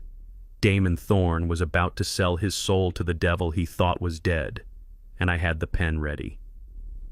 If you want to see the moment Damon signs the contract and realizes who is sitting across the table, hit that like button. The trap is sprung in the next part, and trust me, you do not want to miss the look on his face when the ghost takes off the mask. Let me know in the comments if you think Damon deserves a second chance, or if he is too far gone. The morning sun filtered through the cracks of the tool shed, but the warmth did not reach me. I was awake long before dawn, staring at the grainy black and white feed on my portable monitor. My ribs were strapped tight with duct tape, a field medic trick to keep the broken bones from shifting while I moved. The physical pain was sharp but manageable. It was the psychological weight of the last 24 hours that was pressing down on my chest. Damon knew I was here. Or rather, he knew a ghost was here. The seed of paranoia I had planted with the word Bambi was growing, but I needed to keep the pressure on. I looked over at the cot. It was empty. My heart skipped a beat. Clara was gone. I checked the time. 0600 hours. Usually she did not leave the shed until 0700 when Juliana rang the service bell. I toggled through the camera feeds frantically. Kitchen clear, living room clear, garage clear. Then I found her. She was on the second floor landing the main hallway that led to the master suite. She was on her hands and knees crawling on the expensive Persian rug. She was weeping softly. Her hands were patting the floor, searching for something invisible. I turned up the audio gain. "Where is it?" she whispered, her voice trembling with panic. I took it off to wash the dishes. "I put it right here. Silas gave it to me. I cannot lose it. If I lose it, he won't know me when he comes back." She was looking for her wedding ring. I closed my eyes, fighting back a wave of nausea. That ring. It wasn't just a piece of jewelry. It was a simple gold band with a tiny diamond chip. I had bought it with my first paycheck from the Army back in 1972. I had skipped meals for 3 months to afford it. When I gave it to her under the streetlights of Chicago, she had promised me she would never take it off. And she hadn't. Not for 30 years. But 5 years ago, when the money stopped coming because Damon intercepted it, the ring had disappeared. The dossier said Juliana had sold it to a pawn shop for $300 to buy a bottle of champagne. On the screen, I saw the door to the master bedroom fly open. Juliana stepped out. She looked like a wreck. Her face was still swollen from the itching powder covered in white calamine lotion. She was wearing a silk robe and she looked hungover and mean. "What is this noise?" she screamed, looking down at Clara. "Why are you crawling on the floor, you crazy old bat? It is 6 in the morning. Clara looked up, tears streaming down her face. She didn't see the monster in front of her. She only saw her loss. "My ring," she sobbed, grabbing the hem of Juliana's robe. "Please, Miss Juliana, have you seen my ring? The gold one. Silas gave it to me. I need it. He is coming home and I need to be wearing it." Juliana kicked her leg away, freeing her robe from Clara's grip. "Oh my God, stop it," Juliana groaned, rubbing her temples. "You are obsessed with that trash. How many times do I have to tell you? It is gone. Just like your husband. Just like your mind." "No." Clara shook her head frantically, getting to her feet, unsteady and frail. "It is not gone. I had it. I misplaced it. Help me find it, please. It is all I have left of him." Juliana laughed. It was a cruel, sharp sound. "You didn't misplace it, you senile fool. Juliana spat, getting right in Clara's face. I sold it. Years ago. I took it off your finger while you were sleeping because we needed money to pay for your medication. Or maybe I bought a pair of shoes with it. I don't remember. It was worth nothing. Just a piece of cheap gold. Clara stood frozen. The words hit her like physical blows. You sold it, Clara whispered. Her voice broke. That was my heart. You sold my heart. She reached out. For the first time in years, I saw a spark of the old Clara. The fighter. She grabbed Juliana's shoulders. Give it back, she screamed. You give it back to me, you thief, you wicked girl. Juliana's eyes went wide. She wasn't used to resistance. She was used to submission. The audacity of this old woman touching her threw her into a blind rage. Get your hands off me! Juliana shrieked. She raised her hand, and she didn't just slap Clara. She shoved her, hard, with both hands. It happened in slow motion on my monitor. Clara was standing at the top of the stairs. The shove caught her off balance. Her feet tangled in the long hem of her oversized maid uniform. No, I screamed in the empty shed, reaching out to the screen as if I could catch her. Clara fell backward. She tumbled down the first 3 steps, hitting her shoulder against the banister. Then she rolled, her body limp and fragile, bouncing against the hardwood stairs. 1, 2, 3, 4. She landed at the bottom of the landing in a heap. She didn't move. Silence filled the house. Juliana stood at the top of the stairs, her hands still raised, panting. She looked down at the motionless body of my wife. She didn't look horrified. She looked annoyed. Great, she muttered. Now I have to deal with this. I sat in the shed and the world turned gray. I didn't feel anger. Anger is a hot emotion. Anger is what makes you shout and throw punches. What I felt was something far worse. It was the cold absolute zero of a sniper taking a breath before the kill shot. It was the feeling of a judge passing a death sentence. I checked the vitals monitor I had secretly slipped into Clara's pocket days ago. Her heart rate was elevated but steady. She was unconscious, but alive. I stood up. I walked to the wall of the shed and punched it. I punched it until my knuckles split and the wood cracked. That was the last free pass, Juliana. I had been playing games. I had been trying to scare them into leaving. I had been trying to be clever. But you don't play games with terrorists. You eliminate them. I grabbed my burner phone. I sat back down in front of the monitor. Juliana was walking down the stairs slowly. She poked Clara with her toe. When Clara groaned, Juliana rolled her eyes and walked into the kitchen to get coffee, leaving my injured wife on the floor. Okay, I whispered, my voice sounding like gravel. You want to talk about money? You want to talk about selling things that don't belong to you? I opened the encrypted email app. I had hacked Juliana's personal cloud account 3 days ago. I had found something interesting, something she had kept hidden from Damon. While Damon was drowning in debt, begging the Russians for time, Juliana had been building a nest egg. She had been siphoning cash from the company and buying loose diamonds, uncut, untraceable diamonds, and she kept them in a floor safe hidden under the vanity in her dressing room. The combination was her birthday. I started typing. Recipient V. Kozlov. Subject, the missing collateral. Mr. Kozlov, I am a concerned party who knows you are having trouble collecting the $12 million owed by Damon Thorne. You are threatening to take the house, but litigation takes time and the market is slow. I thought you should know that there is a faster way to recoup your investment. Damon's wife, Juliana Sterling, is currently in possession of $2 million worth of uncut diamonds. She purchased them with the funds her husband borrowed from you. They are located in a fireproof safe beneath the floorboards of the master bathroom vanity. The code is 0812. She is planning to flee the country with them on Tuesday, leaving you with nothing but a bankrupt husband and a foreclosure. Consider this a tip from a friend. Regards, the gardener. I hit send. The message flew through the digital ether, bouncing off satellites in Singapore and landing on a server in Brighton Beach. I knew Kozlov. I knew how he operated. He didn't like being stolen from, but he hated being made a fool of even more. The idea that Damon's wife was sitting on a pile of diamonds while pleading poverty would act like gasoline on a fire. I looked back at the monitor. Clara was starting to sit up, clutching her arm. She looked confused and in pain. I wanted to run in there. I wanted to carry her out. But not yet. If I went in now, I would just be an old man fighting a younger woman. I needed the wolves to clear the path for me. Kozlov would get the email within minutes. His men were likely already in the area watching the house. They would come. and they wouldn't knock. I watched Juliana sipping her coffee in the kitchen, scrolling through her phone, probably looking for flights to Paris. "Enjoy it, Juliana," I whispered. "Enjoy that coffee. Because in about 20 minutes, the only thing you are going to be tasting is fear." I stood up and grabbed my medical kit from the duffel bag. I needed to be ready to move as soon as the Russians breached the door. My mission parameters had changed. This was no longer a covert op. This was an extraction. I put on my black tactical gloves. The leather creaked as I made a fist. "You pushed her down the stairs, Juliana. I am going to push you into hell. If you want to see what happens when the Russian mob realizes they have been played, hit that subscribe button. The door is about to come down in part 10, and you won't believe how fast Juliana turns on her husband when the gun is pointed at her. Leave a comment below if you think I should have sent the email or if I should have handled it myself."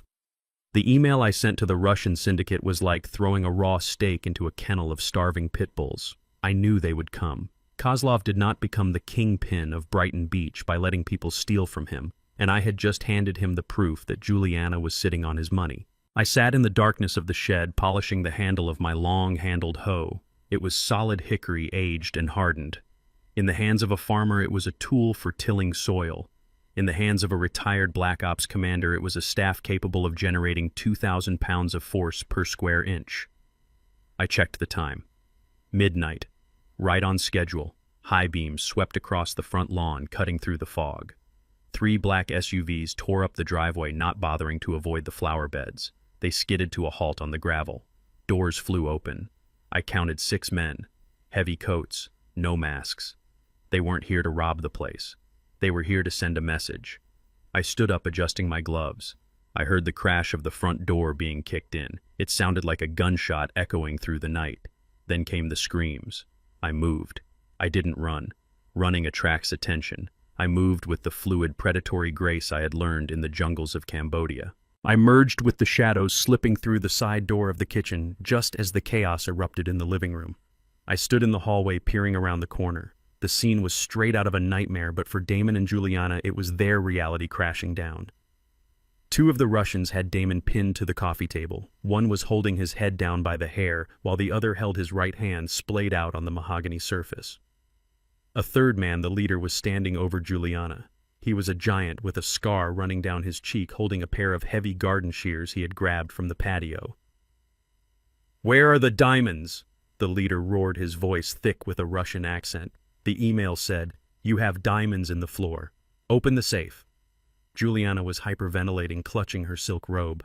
"I don't know what you are talking about," she shrieked, lying until the bitter end.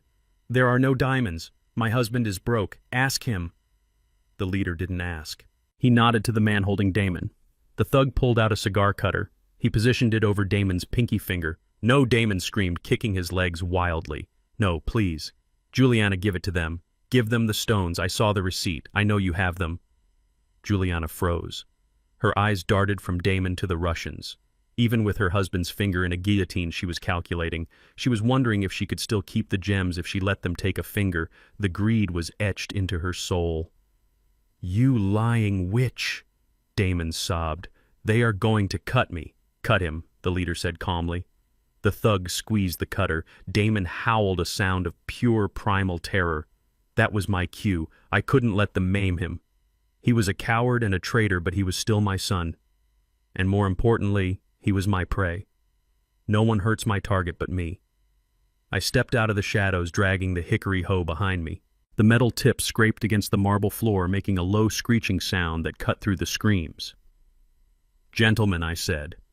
My voice wasn't the trembling whisper of Moses. It was deep, resonant, and cold as the grave. "You are tracking mud on my freshly mopped floor." The room went silent.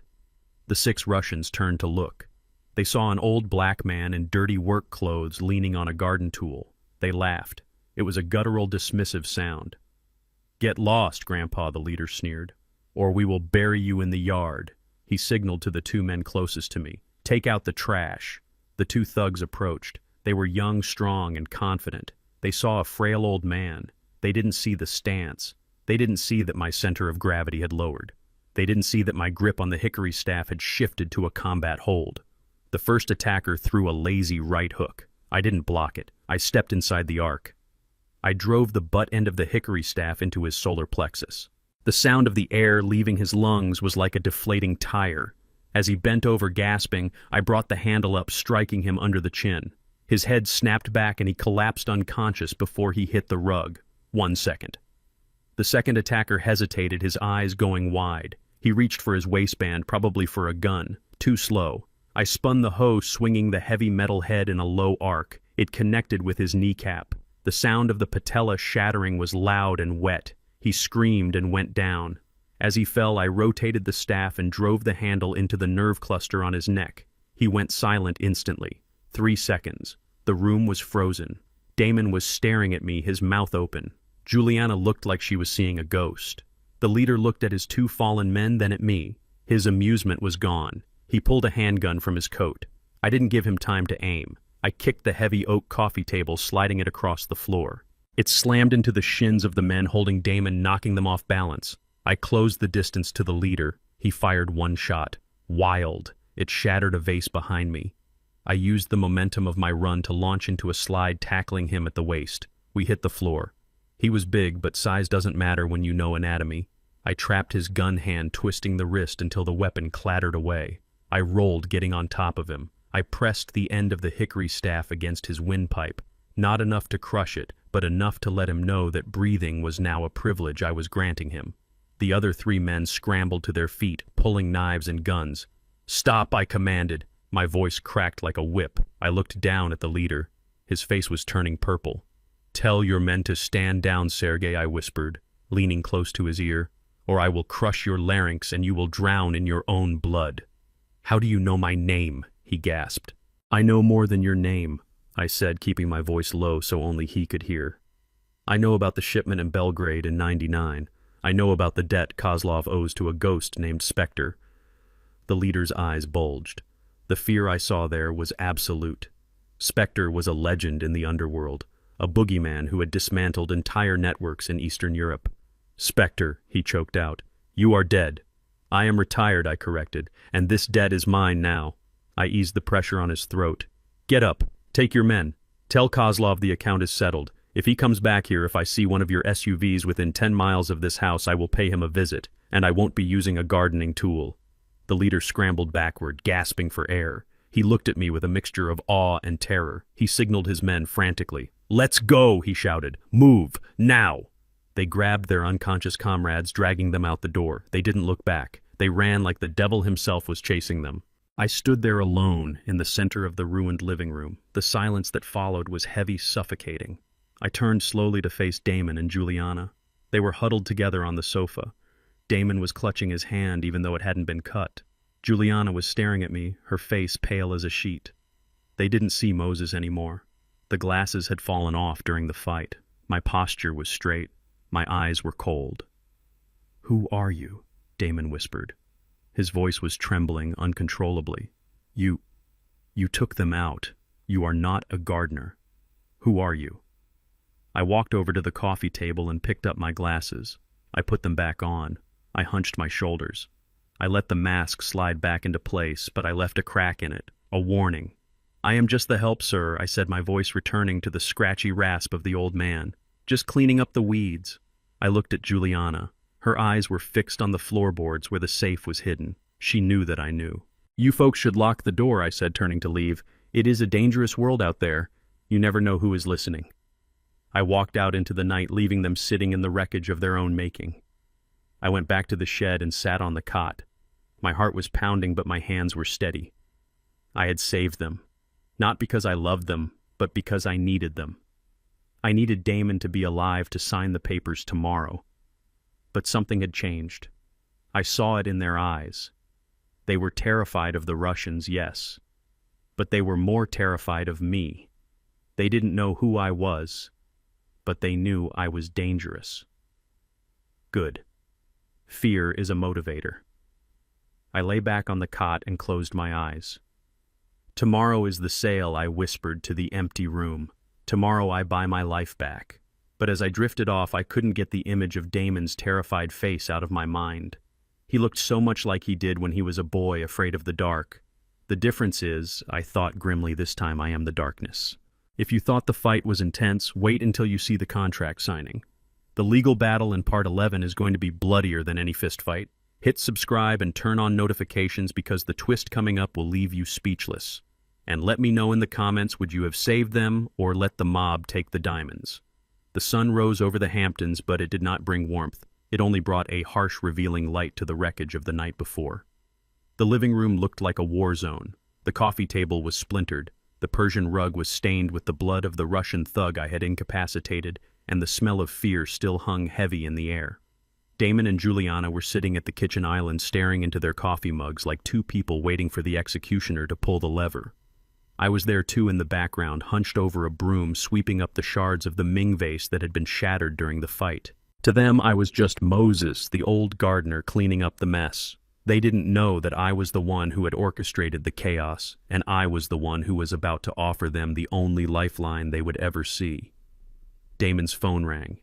The sound made both of them jump. Damon stared at the screen. It was an unknown number. He looked at Juliana, his eyes wide with panic. "It is Kozlov," he whispered. "He is calling to tell us we are dead." "Answer it," Juliana hissed, clutching her silk robe tight around her throat.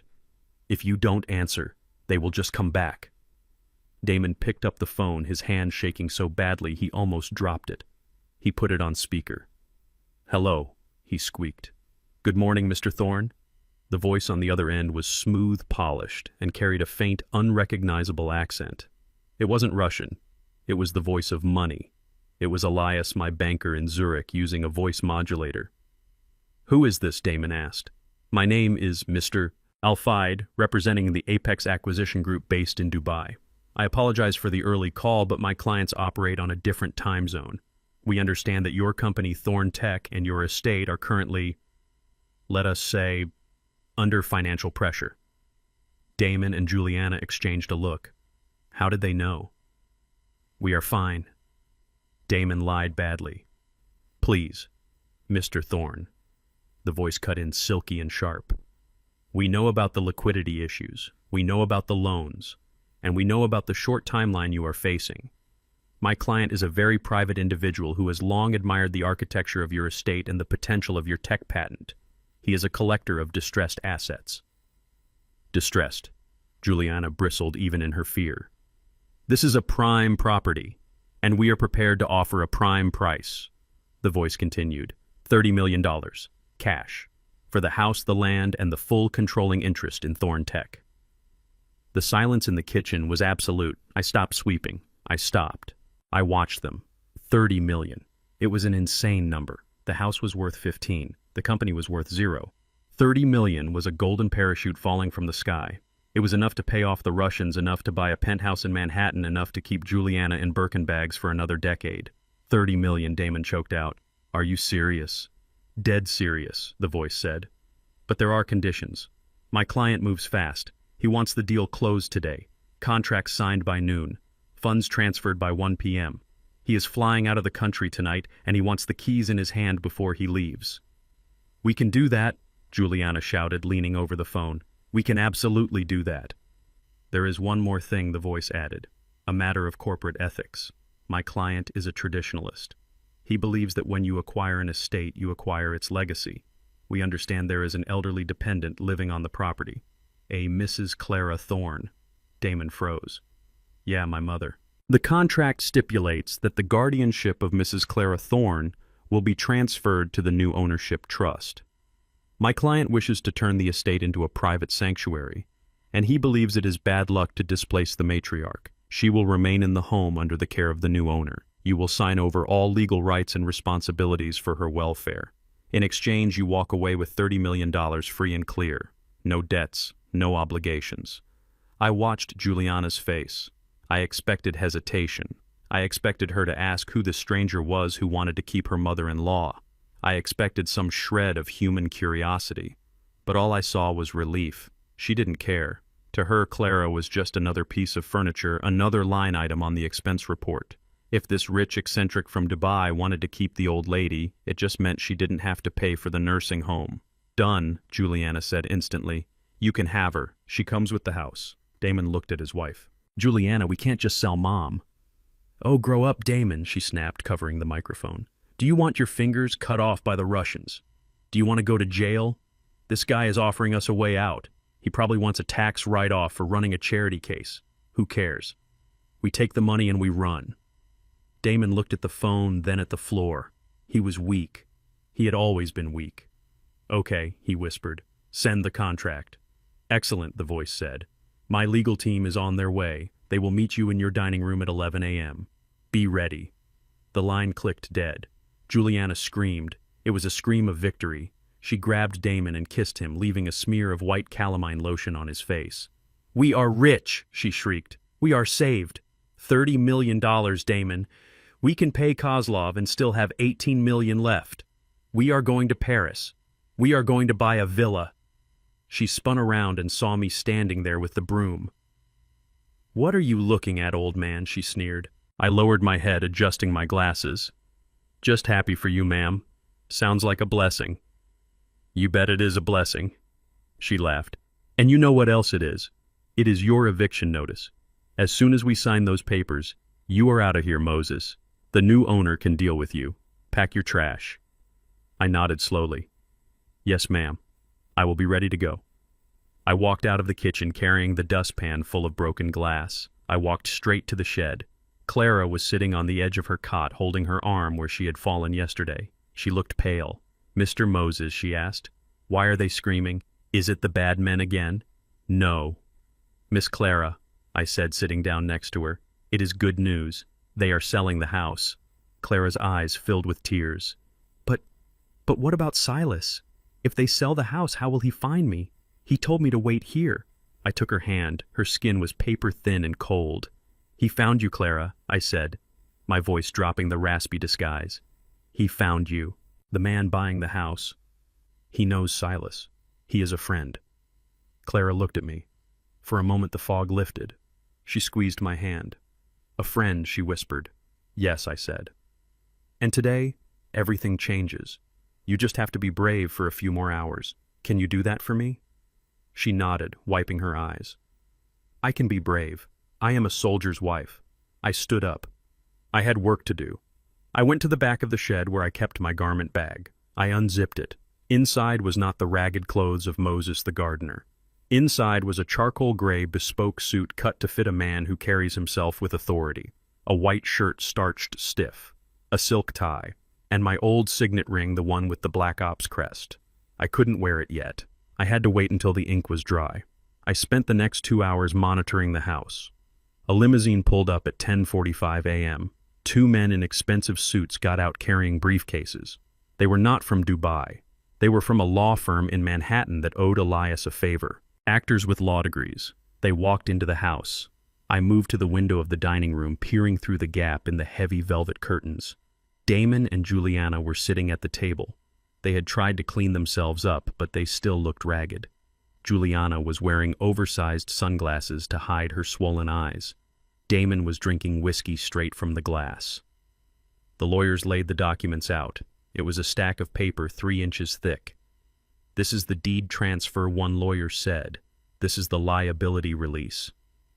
And this, he tapped a thick document bound in blue. This is the transfer of guardianship for Clara Thorne. By signing this, you relinquish all rights to contact, visit, or make decisions for her. She becomes the sole ward of the Apex Trust.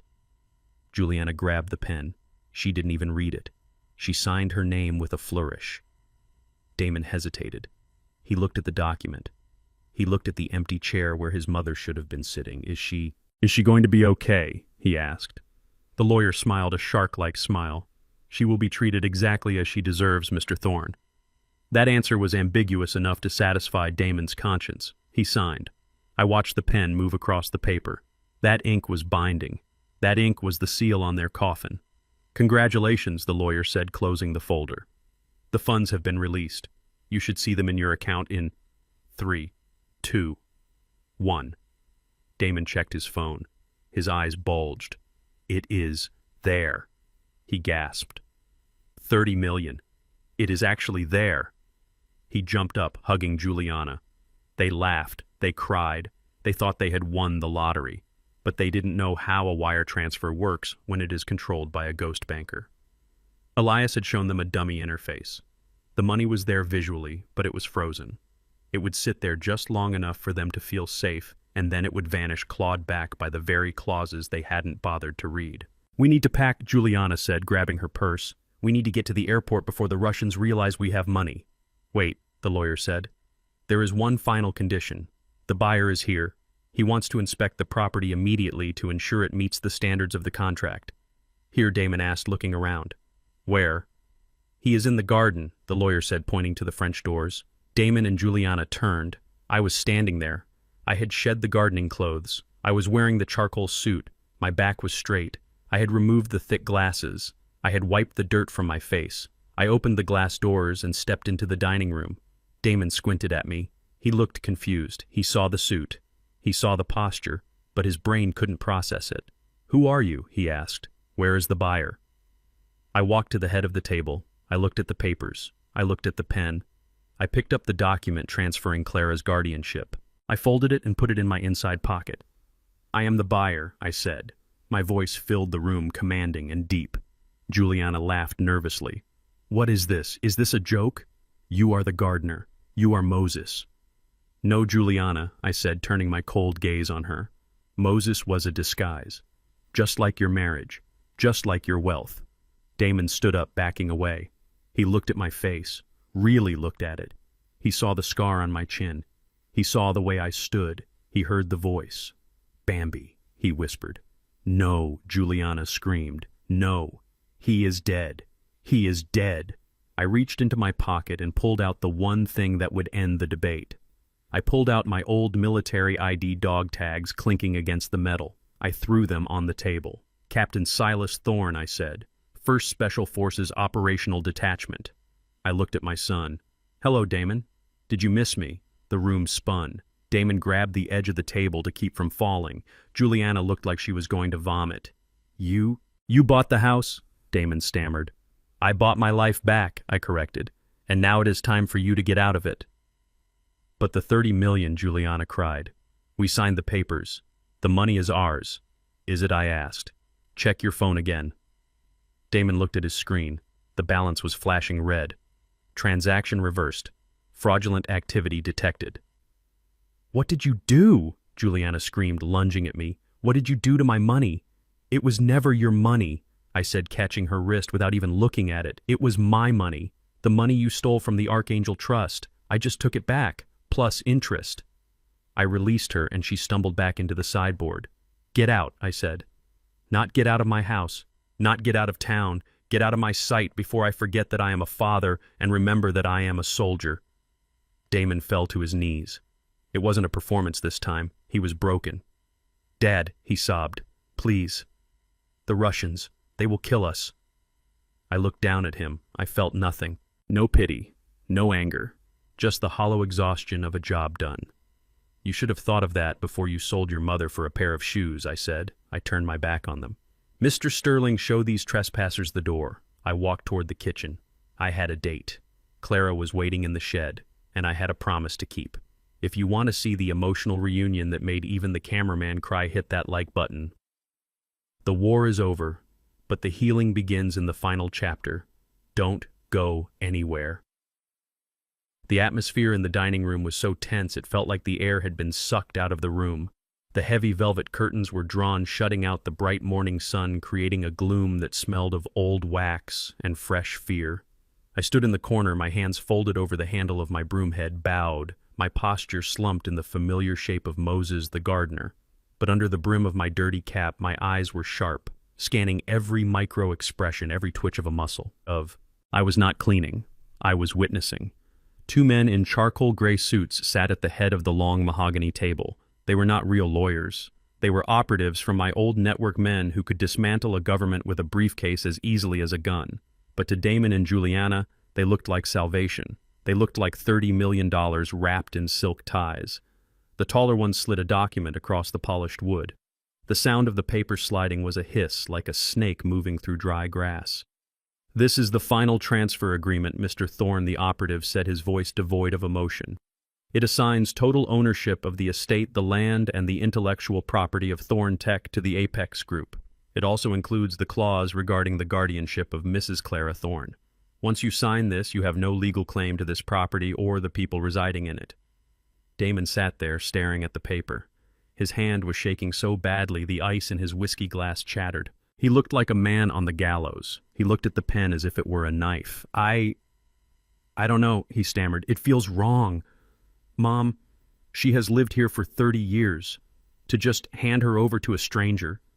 Juliana reached over and snatched the pen from the table.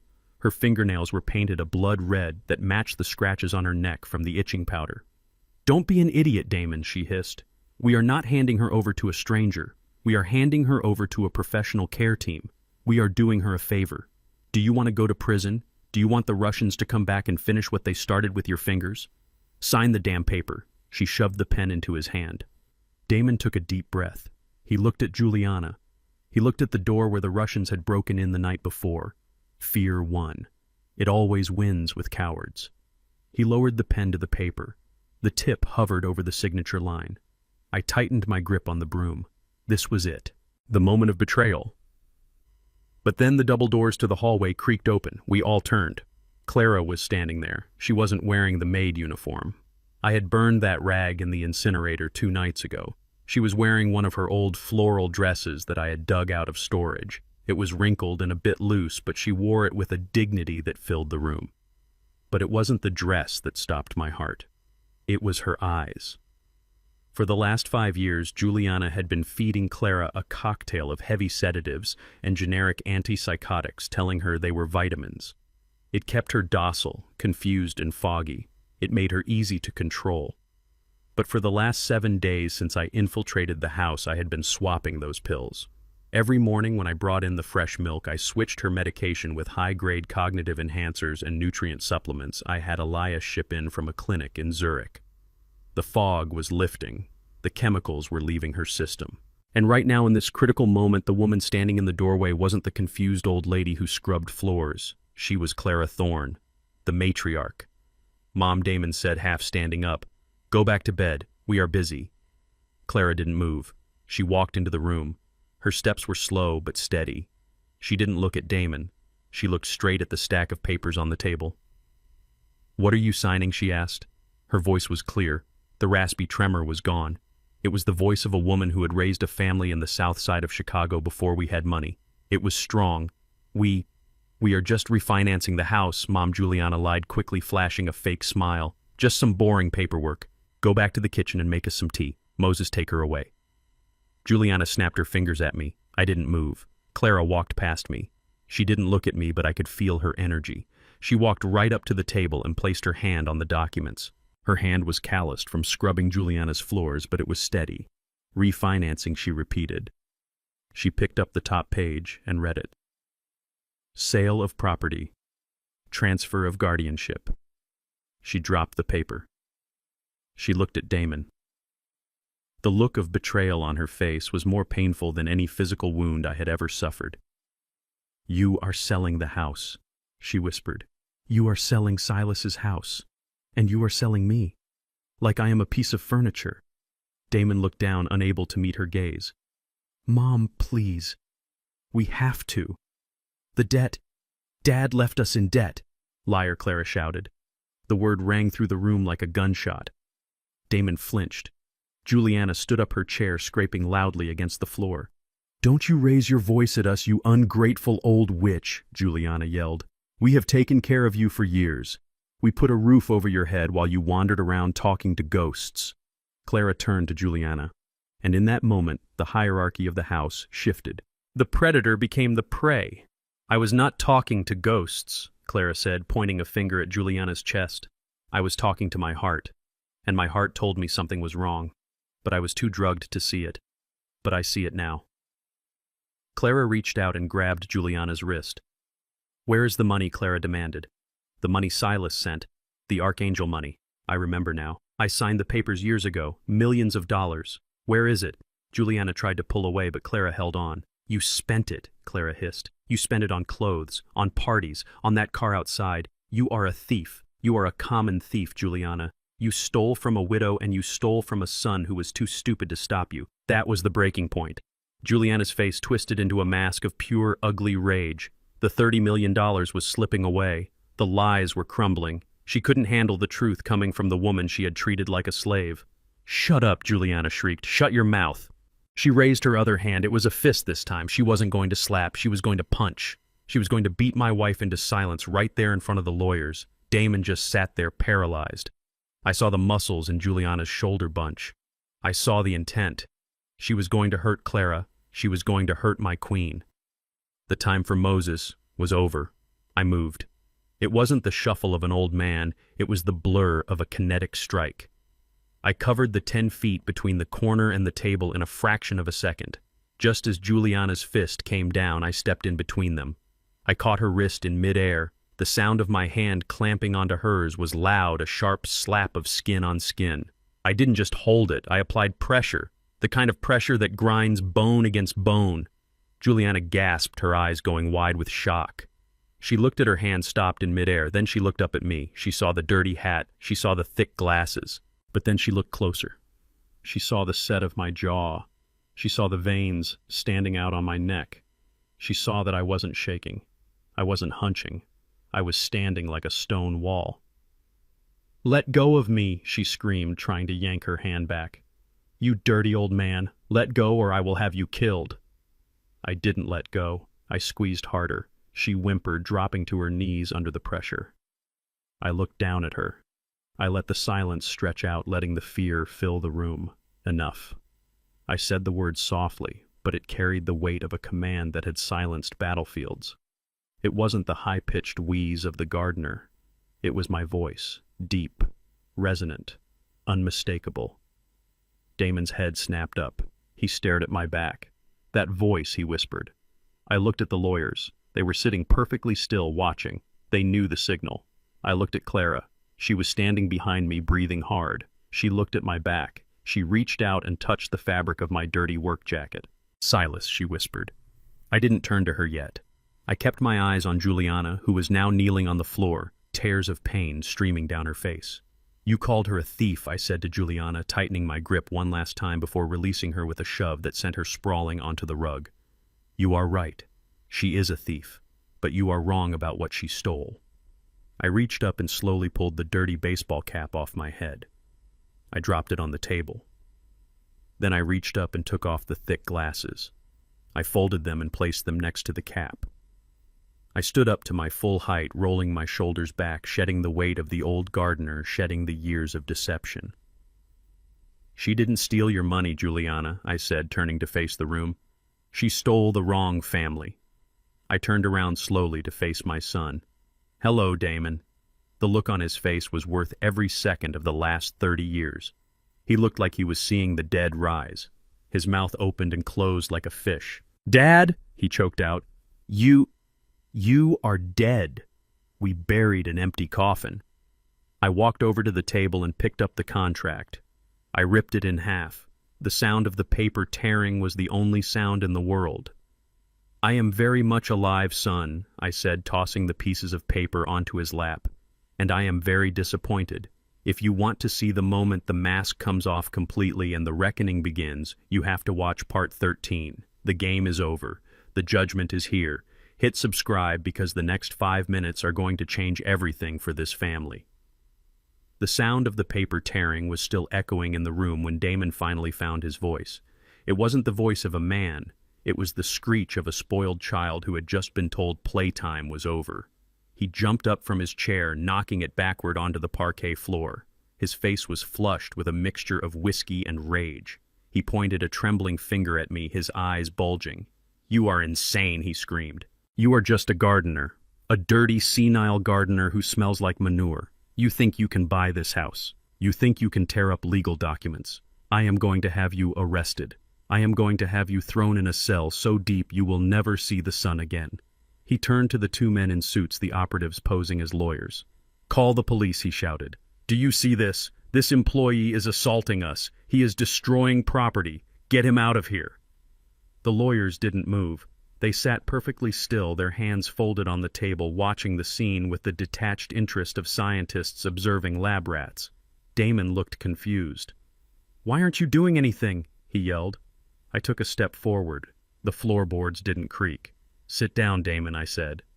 My voice wasn't loud, but it hit him like a physical blow. He froze. He looked at me, really looked at me for the first time. I reached into my pocket and pulled out a handkerchief. I slowly wiped the smudge of grease paint from my cheek. I took the thick glasses off my nose and folded them, putting them into my breast pocket. I rolled my neck, hearing the vertebrae crack as I released the tension I had been holding for a week. I stood up straight. I grew 3 inches in height. The hunch of Moses vanished, replaced by the iron rod posture of a man who had led men into hell and walked back out. Damon stumbled back, his legs hitting the edge of the table. "Who are you?" he whispered, his voice trembling. I walked over to the sideboard where the crystal decanter sat. I poured a glass of water and drank it, washing away the scratchy rasp I had forced into my throat. I turned back to them. I looked at Juliana, who was still on the floor clutching her wrist. I looked at Damon, who was shaking like a leaf, and I looked at Clara, who was watching me with tears of recognition streaming down her face. "I told you," I said, my voice deep and clear, filling the cavernous room. "I am the buyer. I am the one who wired $30 million into your account, and I am the one who froze it 5 seconds later. I am also the one who bought your debt from the Russians last night so they wouldn't cut your fingers off." I took a step closer to Damon. And most importantly, Damon, I am the man who taught you how to ride a bike. I am the man who paid for that suit you are wearing. I am your father. The silence that followed was absolute. You could hear the dust settling. Damon's face went white, then gray. He looked like he was going to pass out. "No," he gasped. "No. That is impossible. Dad is dead. We buried you. We had a funeral. There was a casket. Empty," I said. "It was a closed casket, Damon. A cover story. I was on a black site operation in Syria. I sent word. I sent letters." "I never got any letters," Damon stammered. I looked at Juliana. She was slowly getting to her feet. The fear in her eyes was being replaced by something else. Malice. Denial. She refused to accept that her reign was over. She refused to accept that the old man she had kicked and starved was the patriarch she had robbed. "He is lying," Juliana spat. She smoothed her dress, trying to regain some shred of authority. "Look at him, Damon. He is a con artist. He is just a crazy old veteran who looks a bit like your father. Your father died 10 years ago. This is just some sick game to get money out of us." She turned to me, a sneer twisting her lips. "Nice try, old man. But you messed up. Silas Thorne is dead. I have the death certificate. I have the insurance payout. You are nobody. Just a ghost story." I smiled. It wasn't a nice smile. It was the smile of a wolf looking at a sheep that thinks it can fight back. "A ghost story," I repeated. "You are right, Juliana. I am a ghost. I have been a ghost in this house for 7 days. And do you know what ghosts do?" I reached into my pocket and pulled out a small remote control. "They watch," I said. I pointed the remote at the massive 80-inch flat-screen television mounted above the fireplace. I hit the power button. The screen flickered to life. It wasn't playing cable news. It was playing a video file labeled The Truth. The first image that appeared was grainy but clear. It was the master bedroom. Juliana was there. But Damon wasn't. She was rolling around on the sheets with Marco, the fitness instructor. They were laughing, drinking champagne. Juliana froze. Her hand went to her mouth. The audio kicked in. "He is such a loser," Juliana's voice said on the screen. "Damon thinks he is a businessman, but he is just a child. As soon as the trust fund clears Marco, we are gone. I am divorcing him and taking half of everything." Damon turned to look at his wife. His eyes were wide with shock. You said you loved me," he whispered. Juliana didn't answer. She was staring at the screen, paralyzed. The video cut. New scene. Damon's office. Damon was on the phone. He was holding a glass of whiskey. "I don't care about the pension fund," Damon was shouting into the phone. "Just liquidate it. I need the cash to pay off the gambling debt." "My mother. Who cares about her? She doesn't need money. She is old. Just forge the signature and get it done." Damon flinched as if he had been slapped. He looked at Clara. "Mom, I didn't mean—" The video cut again. This was the one that made the room turn cold. The kitchen, 3 days ago. Clara was standing by the sink washing dishes. She looked frail and tired. Juliana walked in. She was eating an apple. She took a bite, then threw the core at Clara, hitting her in the back of the head. Missed a spot. Juliana laughed on the video. Clara turned around crying. "Please, Miss Juliana, I am hungry. Can I have some bread?" "No," Juliana said.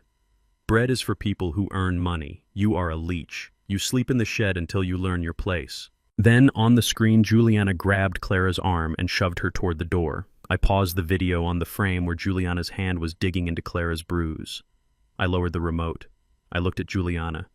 "Is that a ghost story?" I asked, my voice quiet and dangerous. "Is that a hallucination? Or is that you abusing my wife in the house I built?" Juliana looked around the room. She looked at the lawyers. She looked at Damon. She realized there was no exit. You illegally recorded us," she shrieked, pointing a shaking finger at me. "That is inadmissible. You can't use that. This is privacy violation." I laughed, a dry, humorless sound. "Privacy violation?" I asked, walking toward her. "You are talking about the law to a man who has operated outside of it for 30 years. Do you think I care about admissibility? I am not taking you to small claims court, Juliana." I threw a thick file folder onto the table next to the ripped contract. It slid across the surface and stopped in front of the operatives. "That file contains everything I said: the embezzlement, the tax fraud, the forgery of Clara's signature, the solicitation of illegal loans from the Russian mob, and now the elder abuse." I looked at the two men in suits. "Gentlemen, take them away." Damon looked at the men. "Wait, who are they? Are they police?" The tall operative stood up. He pulled a badge from his jacket pocket. It wasn't a police badge, it was a federal badge.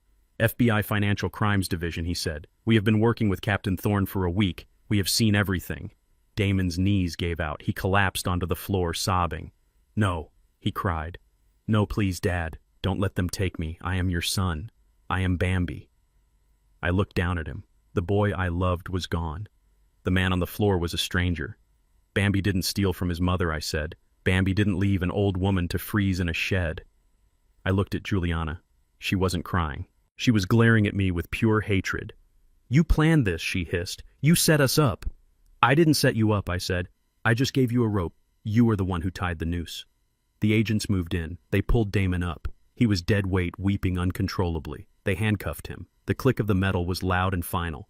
Then they went for Juliana. She tried to pull away, scratching at the agent's face. "Get off me," she screamed. "Do you know who I am?" "Yes," the agent said, spinning her around and cuffing her hands behind her back. "You are inmate number 4092. They dragged them toward the door. As they passed me, Damon looked up. His eyes were red and swollen. "Dad," he whispered. "Why?" "Because I promised her," I said, pointing at Clara. "I promised her I would come back, and I promised I would clean up the mess." They dragged them out. The front door slammed shut. The silence returned to the house, but this time it wasn't heavy. It was light. It was clean. I turned to Clara. She was standing by the table, holding onto the back of a chair for support. She was looking at me. Her eyes were clear. The tears were flowing freely now. She took a step toward me, then another. "Silas," she whispered, "you look old." I smiled, the first real smile in a long time. "I am old, Clara," I said. "I am a grandfather who just sent his son to prison." She walked right up to me. She reached up and touched my face, tracing the scar on my chin. "You came back," she said. "I promised," I said. She wrapped her arms around me. She smelled like lavender and soap, the smell of home. I buried my face in her neck, and for the first time in 30 years, I let go. I felt the tears soak into her dress. "I am sorry," I whispered. "I am so sorry I left you with them." "Shh," she soothed, stroking my back. "You are here now. The debt is paid, Silas. The debt is paid." I held her there in the middle of the dining room, surrounded by the wreckage of our past and the hope of our future. We were old. We were broken. But we were together. And in that moment, I knew that the war was finally over. The soldier could rest. The gardener had finished his work. If you are crying right now, hit that like button because I am crying too. But stick around for the final part because you need to see what happened to the house and how Clara and I spent our final years. The ending will restore your faith in justice. The silence that followed the snap of the handcuffs was not the silence of peace. It was the vacuum left after a bomb goes off. Damon was on his knees, his expensive suit pants stained with the dust of the floor he had forced his mother to scrub. He was looking up at me with eyes that were no longer seeing a father but a judge, executioner, and ghost all rolled into one. The two federal agents stood like statues behind him and Juliana, their grips firm, their faces impassive. But Damon being Damon, he still tried to find a loophole. He was a drowning man trying to argue with the ocean. "You can't do this!" he stammered, his voice thick with snot and tears. "This is my house. The deed is in my name. I inherited it when you died. You can't just come back from the grave and kick me out. I have rights. I have the title." I walked over to the shredded remains of the contract on the table. I picked up a piece of the heavy bond paper and held it up to the light. "You have nothing. Damon," I said, my voice low and steady, "you never had anything." I reached into the inside pocket of my charcoal suit. I didn't pull out a weapon. I pulled out a single blue folder. It was thin, but it carried more weight than a sledgehammer. I tossed it onto the floor in front of him. It slid across the parquet and stopped right against his knees. "Open it," I commanded. Damon's hands were cuffed behind his back so he couldn't touch it. One of the agents leaned down and flipped the cover open. It was a property title. But the name on the owner line wasn't Damon Thorne. It wasn't even Silas Thorne. "Pegasus Holdings Limited." Damon read out loud, his brow furrowing in confusion. "What is this? Who is Pegasus?" "Pegasus is a shell company registered in the Cayman Islands," I explained, walking slowly around him, circling him like a shark. "I set it up 30 years ago before I went deep cover. The deed to this estate was never transferred to you because I never legally died. The death certificate you have was a standard agency protocol issuance for operatives missing in action. It allows for insurance payouts, but it does not transfer hard assets held in offshore trusts." I stopped in front of him. "You were never the owner, Damon. You were a squatter in a silk robe. The power of attorney you used to take control of the bank accounts was only valid for maintenance. Every dime you spent on cars, every dime you spent on gambling, and every dime she spent on diamonds was theft. Embezzlement from a corporate entity." Damon's face crumbled. He realized the walls were not just closing in, they were crushing him. But I thought, "You thought you could get away with it because you thought nobody was watching," I said, cutting him off. "You thought the old man in the shed was just a pair of eyes to mock. You didn't know those eyes were recording every transaction, every conversation, and every act of cruelty." I turned my gaze to Juliana. She wasn't crying like Damon. She was seething. She was struggling against the agent's grip, her face twisted into a mask of pure, ugly entitlement. She looked at me, and she didn't see a tactical genius or a grieving father. She saw something else, something her twisted mind had been taught to hate. "You planned this," she spat. "You dirty, lying old man. You tricked us. You pretended to be a servant. You let me humiliate myself." "I didn't let you do anything, Juliana," I said coldly. "I gave you a choice. Every single day for 7 days I gave you a choice. I offered to help in the garden. You spat on me. Clara asked for food. You starved her. You had 1,000 chances to show a single ounce of humanity, and every time you chose cruelty. I don't need lectures from you," she screamed, lunging forward only to be jerked back by the agent. "You are nothing. You are just some affirmative action hire the government forgot to kill. You think because you have a suit on you are better than me. I belong in this house. My family founded this town while yours was picking cotton."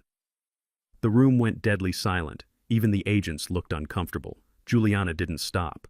The venom was flowing now, uncorked by fear and rage.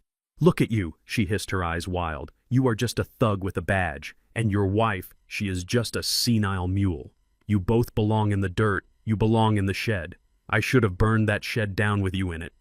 Damon looked at his wife in horror. "Juliana, shut up," he whispered. "Please just shut up." But she couldn't. The mask of the sophisticated socialite had fallen off, revealing the rot underneath. I stood there and took it. I didn't flinch. I didn't blink. I let her words hang in the air like toxic smoke. When she finally ran out of breath, panting and red-faced, I took one step closer to her. I leaned in until I was inches from her face. I could smell the expensive perfume masking the smell of her sweat. "Are you done?" I asked. She glared at me, defiant to the end. "Go to hell!" I looked at the tall agent holding her arm. "Agent Miller," I said calmly. "Did you catch that last part? Loud and clear?" Captain Miller said, his voice hard as granite. I looked back at Juliana. "You made a mistake, Juliana. A very expensive mistake. I pointed to the camera on Agent Miller's vest. The red light was blinking. You are already being charged with wire fraud, identity theft, and elder abuse. Those are serious crimes. But what you just did, screaming racial slurs and threats of arson based on race in the presence of federal officers while being arrested. I paused, letting the reality sink in. That triggers a federal hate crime enhancement, I said. Under the Matthew Shepard and James Byrd Jr. Hate Crimes Prevention Act. It allows the judge to triple your sentence. You weren't just looking at 10 years for the fraud. Now you are looking at 30. Minimum. Juliana's mouth opened, but no sound came out. The color drained from her face so fast it looked like she had seen her own corpse. Hate crime, she whispered. I nodded. You wanted to be superior, I said. You wanted to be above everyone else. Well, congratulations. You just elevated your status from a common thief to a federal priority. I turned to Agent Miller. Get them out of my house. The agents didn't be gentle this time. They hauled them toward the door. Damon was weeping, dragging his feet, begging for his mother. Mom, help me, he wailed. Mom, don't let them take me. Clara had been standing by the window watching the entire scene in silence. She turned when she heard her son's voice. She looked at him. For a moment, I thought she would break. I thought the mother in her would override the victim. I thought she would ask me to stop. But Clara just looked at him. She looked at the man who had let his wife push her down the stairs. She looked at the man who had pointed a gun at his father. You made your bed, Damon, she said softly. Her voice was sad, but it didn't waver. Now you have to sleep in it. And I hope you find God in there, because you certainly didn't find him here. She turned her back on him. The front door slammed shut. The sound echoed through the mansion, final and absolute. The sirens outside wailed to life, fading into the distance as they dragged my son and his wife toward a future of steel bars and concrete walls. I stood in the center of the foyer. My adrenaline was crashing now, leaving me feeling heavy and old. My ribs were throbbing. My knee was aching. I looked around the house. It was a beautiful house. High ceilings, marble floors, crystal chandeliers. But for the last 30 years, it had been a prison. It had been a stage for a tragedy. I felt a hand on my arm. I looked down. Clara was there. She was holding the blue folder I had thrown at Damon. She placed it on the table. Is it over? She asked. I took her hand. It was warm.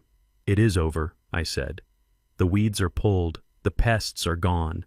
She looked at the grand staircase where she had fallen. She looked at the kitchen where she had scrubbed floors. I don't like this house, Silas, she whispered. It is too big. It has too many shadows. And it remembers too much. I nodded. I felt the same way. The air here was tainted. We don't have to stay, I said. We can sell it. For real this time. We can take the money and go anywhere. We can go back to Chicago. Or we can go to that little cabin by the lake in Montana we used to talk about. Remember, the one with the porch facing the sunset. Clara smiled. It was the first genuine smile I had seen on her face in years. It lit up her eyes, chasing away the last of the fog. Montana, she said, testing the word. No stairs. Just a porch. And a garden. A real garden. Not for showing off, but for growing things. Yes, I said. Tomatoes. And roses. And no cameras. She squeezed my hand. But first, she said, pulling me toward the kitchen. First, you need to eat. You are still too thin, Mr. Moses. And I believe there is a bottle of wine somewhere that Juliana didn't drink. I laughed. It started as a chuckle, and then it grew until it filled the empty hallway. I put my arm around my wife. My queen. We walked into the kitchen together, not as servants, not as victims, but as the owners of our own destiny. The war was over. The house was empty.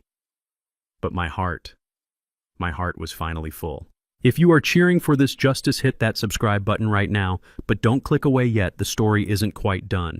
In the final part, I am going to show you what we did with the money, and trust me, it is the perfect ending to a soldier's journey. Leave a comment telling me where you would retire if you had $30 million. 3 months is not a long time in the free world. It is a season. It is a financial quarter. It is enough time to grow a patch of tomatoes. But inside the federal correctional system, 3 months is a lifetime. I know this because I spent time in black sites that made federal prison look like a holiday camp, But for people like Damon and Juliana who had never slept on sheets with a thread count lower than 600, this was hell. I sat in the waiting room of the Danbury Federal Correctional Institution. The walls were painted a color I called institutional despair, a pale, peeling green that smelled of bleach and floor wax. I was not wearing the gardener-esque clothes today. I was wearing a navy blue sweater and slacks. I looked like exactly what I was, a grandfather visiting a wayward relative, but inside I was still the operative conducting a post-mission assessment. I had already received the report on Juliana. My contacts in the system were thorough. Juliana was at the Women-S camp just down the road. Apparently the transition had been rough. The report said that on her first day in the cafeteria she had tried to send her tray back because the mashed potatoes were lumpy. She had actually snapped her fingers at a prisoner serving food and called her a peasant. That prisoner happened to be a woman named Big T, who was serving 20 years for armed robbery. The result was predictable. Juliana was no longer the queen of the Hamptons. She was currently scrubbing toilets in cell block C with a toothbrush. Her expensive hair extensions had been pulled out during a disagreement over a bar of soap. Her designer skin creams were gone, replaced by generic petroleum jelly. She was learning the hard way that in here money does not buy respect and attitude gets you broken. She had tried to bribe a guard with diamonds she no longer had, and that earned her a week in solitary confinement. She was broken. The venom had been drained out of her not by a gardener, but by the brutal reality of the food chain. But I wasn't here for Juliana. She was a stranger to me. I was here for my son. The buzzer sounded. A heavy steel door slid open with a mechanical grind that echoed in your teeth. Damon walked in. If I hadn't known his DNA, I wouldn't have recognized him. He had lost 30 pounds. His expensive suit was replaced by a baggy khaki jumpsuit that hung off his frame. His hair, which he used to style with $20 gel, was shaved close to his scalp.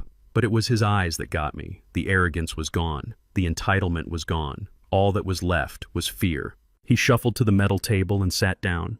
His hands were cuffed in front of him. He looked at the handcuffs, then he looked at me. "Dad," he whispered. His voice was cracked and dry. I didn't smile. I didn't reach out to hold his hand. I just nodded. "Hello, Damon." He started to cry. It wasn't the loud sobbing of the day he was arrested. It was a quiet, defeated weeping. "Get me out of here, Dad," he pleaded, wiping his nose on his shoulder because his hands were restrained. "Please, I can't take it. The guy in the cell next to me screams all night. The food, it tastes like cardboard. I am scared, Dad. I am so scared." I watched him. Part of me, the father part, wanted to fix it, wanted to call the expensive lawyers and pull strings. But the soldier part, the part that respects consequences, held firm. "You are safe, Damon," I said, my voice calm. "You are in a minimum security wing. Nobody is going to hurt you unless you give them a reason. You have a bed. You have food. It is more than you gave your mother." Damon flinched. "I am sorry," he choked out. "I am so sorry about Mom." I was weak. "Juliana, she made me do it. She said we needed the money." I leaned forward. The metal chair scraped against the floor. "Stop," I commanded. Damon froze. "Do not blame her," I said. "She is a predator, yes. But you held the gun, Damon. You signed the papers. You watched your mother eating bread crusts, and you did nothing. A man takes responsibility for his actions. A child blames the influence of others. Which one are you today?" Damon looked down at the table. "A child," he whispered. "I am a child. I don't know how to be anything else." He looked up at me, his eyes pleading. "But you have the money, Dad. The lawyers told me. You have everything. The house, the trust, the offshore accounts. You could bail me out. You could pay for an appeal. Please, just give me a chance. I need money for the commissary. I need to buy protection." I reached into my bag. Damon's eyes lit up. His eyes. He thought I was pulling out a checkbook. He thought I was pulling out a stack of cash. I pulled out a book. It was a thin book, soft cover, bright primary colors on the cover. It was a children's book. The title was printed in large, friendly letters. "My First Book of Ethics, How to Be a Good Person." I slid it across the metal table. Damon stared at it. He looked confused. "What is this?" he asked. "It is your inheritance," I said. "Dad, is this a joke?" "No, Damon," I said. "I realized that I made a mistake raising you. I gave you cars. I gave you college tuition. I gave you a job you didn't earn.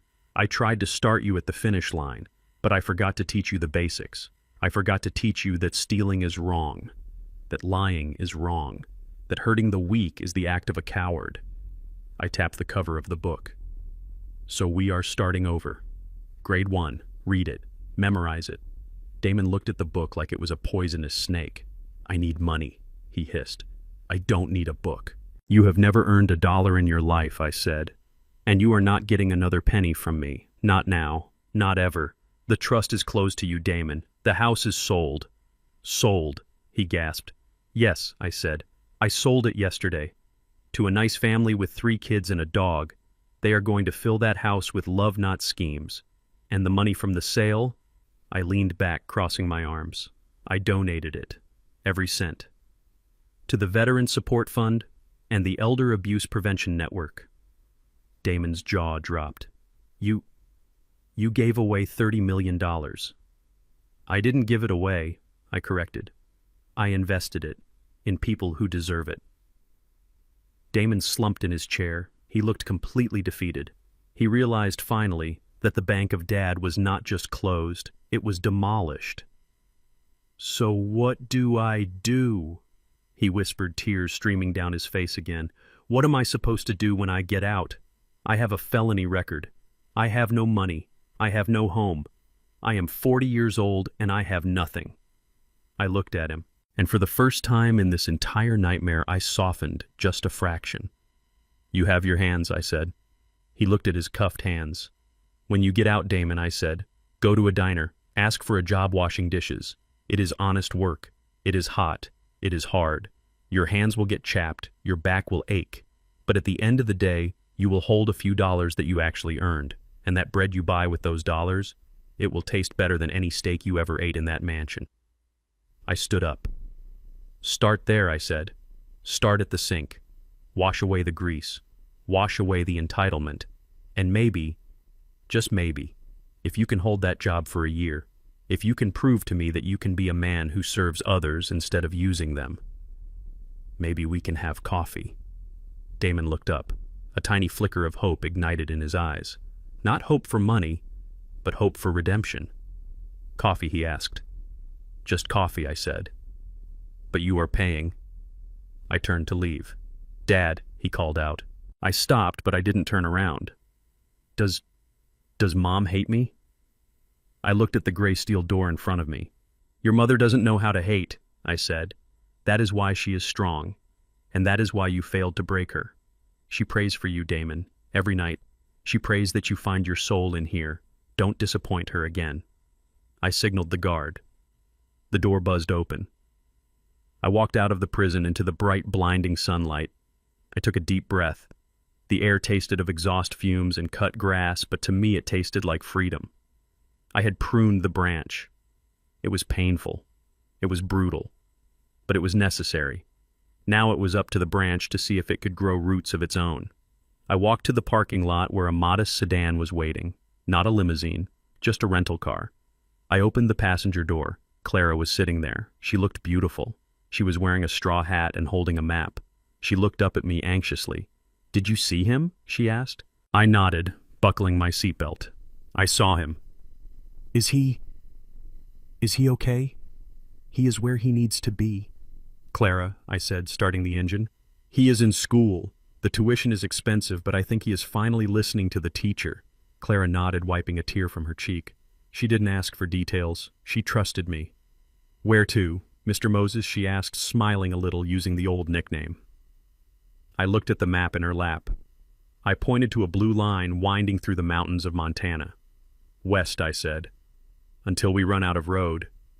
And then we plant a garden. She reached over and took my hand. Drive, she said. I pulled out of the parking lot, leaving the prison behind, leaving the Hamptons behind, leaving the ghosts behind. The rearview mirror showed nothing but an empty road. The windshield showed the horizon. We were old, we were scarred, but we were free. And that, my friends, is how you win a war. You don't burn the village down. You save the innocent, you educate the guilty, and then you walk away and find your own peace. If this story touched your heart, please hit that like button. But wait, I have one last surprise for you. You are wondering what happened to the diamonds, right? The ones Juliana hid in the floor. Well, let's just say the new owners found a very interesting surprise when they renovated the bathroom. Join me in the final epilogue to find out who really got the last laugh. The flight to Zurich was the first time I had flown commercial in 20 years, but I booked 2 first-class seats, not for the champagne, but for the privacy. I needed to watch her. I needed to make sure that the demons of the Hamptons did not follow us across the Atlantic. Clara slept for most of the flight, her head resting on my shoulder. Every time the plane hit a pocket of turbulence, she would startle awake, her hands grasping for something solid. And every time I was there, I was the solid thing. I would whisper to her that we were safe, that the bad men were gone, and she would drift back into a medicated slumber. Switzerland is a country built on discretion and precision. 2 things I value above all else. The facility I chose was called Le Sanctuaire. It was nestled in the foothills of the Alps overlooking Lake Geneva. It did not look like a hospital. It looked like a castle that had decided to stop fighting wars and start healing souls. The walls were stone. The windows were tall and the air smelled of pine needles and snow. It cost $20,000 a month. I paid for 5 years in advance. The first week was the hardest. The doctors told me that the cocktail of cheap antipsychotics and sedatives Juliana had been feeding her had created a chemical dependency. We had to detox her. We had to flush the poison out of her system before we could see what was left of her mind. I did not leave her side. I slept in a chair in the corner of her room. When she shook from withdrawal, I held her hands. When she cried out names from the past, calling for Damon, calling for Juliana, begging them not to lock her in the shed, I was there to rewrite the narrative. You are not in the shed, Clara. I would say, over and over again like a mantra. You are in the mountains. You are a queen. By the 2nd month, the physical symptoms had subsided. The shaking stopped. Her appetite returned. The color came back to her cheeks, replacing the gray pallor of the cellar. She gained weight. She started to look like the woman I had married 30 years ago, but the mind is a battlefield that is harder to map than any jungle I ever fought in. The doctors were honest with me. They sat me down in an office with a view of the lake. They showed me scans of her brain. Captain Thorne, the head neurologist, said, his voice soft but professional. We have cleared the chemical fog, but the underlying condition, Alzheimer, is progressive. The trauma she suffered accelerated it. She will have good days and she will have bad days. Her memory is like a book with torn pages. Some chapters are there clear as crystal. Others are gone forever. I looked at the scans. I saw the gaps. I saw the losses. Can she be happy, I asked. That is all I care about. I don't care if she remembers the quadratic formula or the capital of Nebraska. Can she feel joy? The doctor smiled. Yes, she can feel joy. The emotional memory often outlasts the factual memory. She might not remember your name every day, but she will remember how you make her feel. That was enough for me. I established a routine. A soldier needs a routine, and so does a patient. We woke up at 7. We had breakfast on the terrace, oatmeal with fresh berries and coffee with plenty of cream, just the way she liked it. Then we walked. We walked along the shores of Lake Geneva. The water was a piercing blue, cold and deep, reflecting the snow-capped peaks. It was vast and silent. It was the complete opposite of the claustrophobic mansion with its screaming inhabitants. I watched her rediscover the world. She would stop to look at a swan gliding on the water. She would pick up a pine cone and marvel at its texture. She was seeing everything for the first time. One afternoon, about 3 months after we arrived, we were sitting on our favorite bench. It was made of weathered teak facing the sunset. The sky was turning purple and gold. The air was getting chilly, so I took off my coat and draped it around her shoulders. She looked at the coat. She touched the wool fabric. This is a nice coat, she said. Heavy, good for winter. It is yours, I said. She smiled, wrapped herself tighter in it. She looked out at the water, watching the ferries cross from Lausanne to Evian. She looked peaceful. The tension that had defined her face for years, the permanent flinch of a woman expecting a blow, was gone. She turned to me. Her eyes were bright, clear, and innocent. You are very kind to me, she said. I felt a lump in my throat. I am just doing my job. She tilted her head, studying my face. She traced the line of my jaw with her eyes. She looked at my hands, scarred and weathered, resting on my knees. You are always here, she said. Every morning, every night. You cut my meat for me. You read to me. You chase the bad dreams away. I nodded. I wasn't trusting my voice. She looked down at her hands. The calluses from the scrubbing brush were fading, but her knuckles were still swollen from arthritis and years of labor. "I had a husband once," she said softly. I froze. I stopped breathing. "Oh," I asked, keeping my tone neutral. "What was he like?" "He was strong," she said. "He was a soldier. He went away to save the world. He told me to wait. He said, 'Wait for me, Clara. I will come back.'" She paused, looking at the horizon. "Did he come back?" I asked the question, hanging in the cold air. Clara frowned. A shadow passed over her face. "A fragment of the dark times, I don't know," she whispered. "Sometimes I think he did, but then there was so much noise, and the shed, and the cold, I think he might have gotten lost. Or maybe I got lost." She looked back at me, and in that moment the connection snapped. The neural pathway that linked my face to the name Silas Thorne severed. She wasn't looking at her husband. She was looking at a stranger. "Excuse me, sir," she said, her voice polite and formal. "I don't mean to be rude. I know you helped me, but I don't recall your name." She leaned in closer, her eyes searching mine. "Who are you?" The question hit me harder than a bullet. It pierced the armor I had built around my heart. For 30 years I had fought to get back to her. I had destroyed my enemies. I had reclaimed my fortune. I had dragged her out of hell. And yet here at the finish line she didn't know who I was. I could have told her. I could have pulled out the photos. I could have said, "I am Silas. I am your husband. Remember the jazz club. Remember the wedding." But I realized something in that moment. Silas was the man who left. Silas was the ghost who haunted her. Silas was the reason she had suffered, because my absence created the vacuum that Damon and Juliana filled with hate. She didn't need Silas the soldier. She didn't need the man who brought the war home. She needed someone else. I looked at her. I saw the woman I loved more than life itself.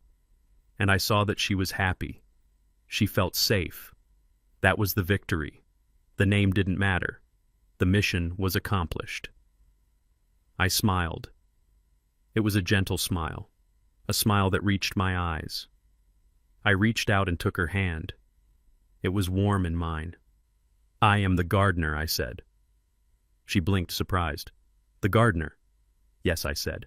"I am here to tend the soil. I am here to water the flowers, and most importantly, I am here to clear the weeds. I am going to make sure that no thorns ever touch you again." Clara looked at me. She processed the words. The gardener. Someone who cares for things. Someone who protects beauty. Someone who stays. She liked that answer. The gardener, she repeated, testing the sound of it. "That is a good job, a very important job." She squeezed my hand. "Well, Mr. Gardener," she said, leaning her head back on my shoulder, "the sun is going down, and I believe the flowers are getting cold. Shall we go inside?" "Yes, ma'am," I said, standing up and offering her my arm. "Let's go home." We walked back up the path toward the stone castle. The wind blew through the trees, whispering through the branches. I was no longer Captain Silas Thorne. I was no longer Spectre. I was no longer the man with the gun. I was the gardener.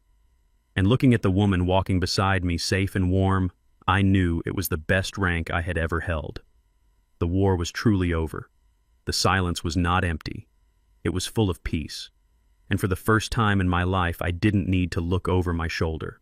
I only needed to look at her. If you have ever loved someone enough to let go of your own ego, hit that like button. But stay tuned, because in the final epilogue, I am going to reveal the one secret I kept from everyone. The secret hidden in the bathroom floor of the mansion. You won't believe what the new owners found. The moving trucks were gone. The driveway where the Bentleys and Porsches used to park was empty. The oil stains from the leaking engines of the Russian SUVs had been power washed away, leaving the cobblestones clean and gray under the morning sun. I stood at the wrought iron gate, looking at the mansion one last time. It looked different now, without the noise, without the greed, without the people who had poisoned it. The house looked almost innocent. It was just a pile of stone and glass waiting for a new family to fill it with better memories. I walked up the driveway. My steps echoed in the silence. I wasn't wearing the gardener's rags, and I wasn't wearing the charcoal suit. I was wearing jeans and a flannel shirt. I was dressed for Montana. I was dressed for a porch and a sunset. But I had one last piece of business to attend to, one last ritual to perform before I could truly leave the ghost of Spectre behind. I walked around to the backyard to the old stone incinerator that stood near the edge of the property. It was a relic from the 1920s, a heavy brick chimney used to burn garden waste. I dropped my duffel bag on the grass. I unzipped it. Inside was the gear, the tools of my trade, the black tactical vest with the ceramic plates, the night vision goggles, the encrypted satellite phone, the dossier on my own son, and the mask, the latex and makeup kit I had used to become Moses. I looked at these things. They had saved my life. They had helped me save Clara, but they were heavy. They carried the weight of 30 years of deception. I threw the vest into the incinerator. I threw the phone in after it. I threw the files. I struck a match. The flame flared up bright orange against the gray sky. I tossed it in. The fire caught instantly. I watched the smoke rise. It was black and thick, twisting into the air like a dark spirit finally being released. I watched the edges of the dossier curl and blacken. I watched the face of Spectre melt away. "Goodbye," I whispered. I stood there until the fire burned down to ash. I felt lighter. The tension in my shoulders, the constant hypervigilance that had defined my existence for 3 decades began to fade. I wasn't a commander anymore. I wasn't a spy. I was just a man. "Silas."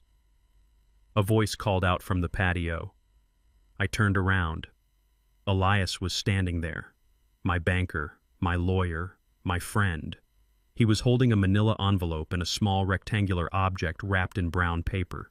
He walked over to me, his shoes crunching on the dry autumn leaves. He looked at the smoking incinerator and nodded. "Is it done?" he asked. "It is done," I said, kicking dirt over the embers. "The house is officially transferred. The charity received the funds this morning. The Veterans Support Fund is calling it the Thorn Grant. It will build housing for 50 homeless vets." Elias smiled. "That is a good legacy, Silas. Better than this stone mausoleum." He handed me the manila envelope. "These are the deeds to the cabin in Montana," he said. "It is fully paid for. It is remote. It is quiet. And the soil is excellent for gardening." I took the envelope. "Thank you, Elias." "There is one more thing," he said, holding out the wrapped package. "The movers found this behind the master bedroom wall paneling. It looks like it slipped behind the safe years ago. We almost threw it away, but I recognized the handwriting on the back. I took the package. It was heavy. I tore off the brown paper. It was a picture frame, old silver tarnished by time. Inside was a photograph of Clara and me taken on our honeymoon in 1975. We were standing on a pier in Atlantic City. The wind was blowing her hair across her face, and I was laughing. We looked so young, so invincible. I turned the frame over. The backing was loose. A piece of folded yellow legal paper was tucked inside. I pulled it out. My hands, the hands that had disarmed bombs and strangled sentries, were shaking. I unfolded the paper. The date at the top was June 14th, 2003, 20 years ago. 5 years after I had supposedly died in the car bomb. 10 years before the Alzheimer's truly set in. I recognized the handwriting instantly. It was Clara's. Elegant flowing script. "My dearest Silas, I know you are not dead. Everyone tells me you are. The government sent a flag. Damon cries at night. But I know the truth. I saw the news report about the embassy in Belgrade. I saw the man in the background for just a split second. He was wearing the scarf I knitted for you, the gray one with the missed stitch in the corner. You were alive. I know why you have to stay away. I know you are protecting us from the bad men who chase you. But Silas, the wolves are already here. They are in our house. Damon is weak. He listens to that woman Juliana. They want the money, they want the control. If I fight them, they will hurt me. If I try to leave, they will find me. And if they find me, they might find you. So I have made a choice. A soldier's choice. I am going to hide. Not in a safe house, but inside my own mind. They think I am getting forgetful. They think I am weak. I will let them believe it. I will let them think I am crazy. If I am crazy, they won't fear me. If I am crazy, they will ignore me. They will let me stay in the corner, and they won't look for the secrets I keep. I will play the fool Silas. I will play the broken old woman. I will endure the insults. I will endure the cold. I will do whatever it takes to stay alive and keep this house standing until you come home. Because I know you will come home. You promised. I will wait for you, my love. Even if my mind truly starts to fade, my heart will hold the door open. Come back and clean up this mess. I am tired of holding the broom. Love forever, Clara.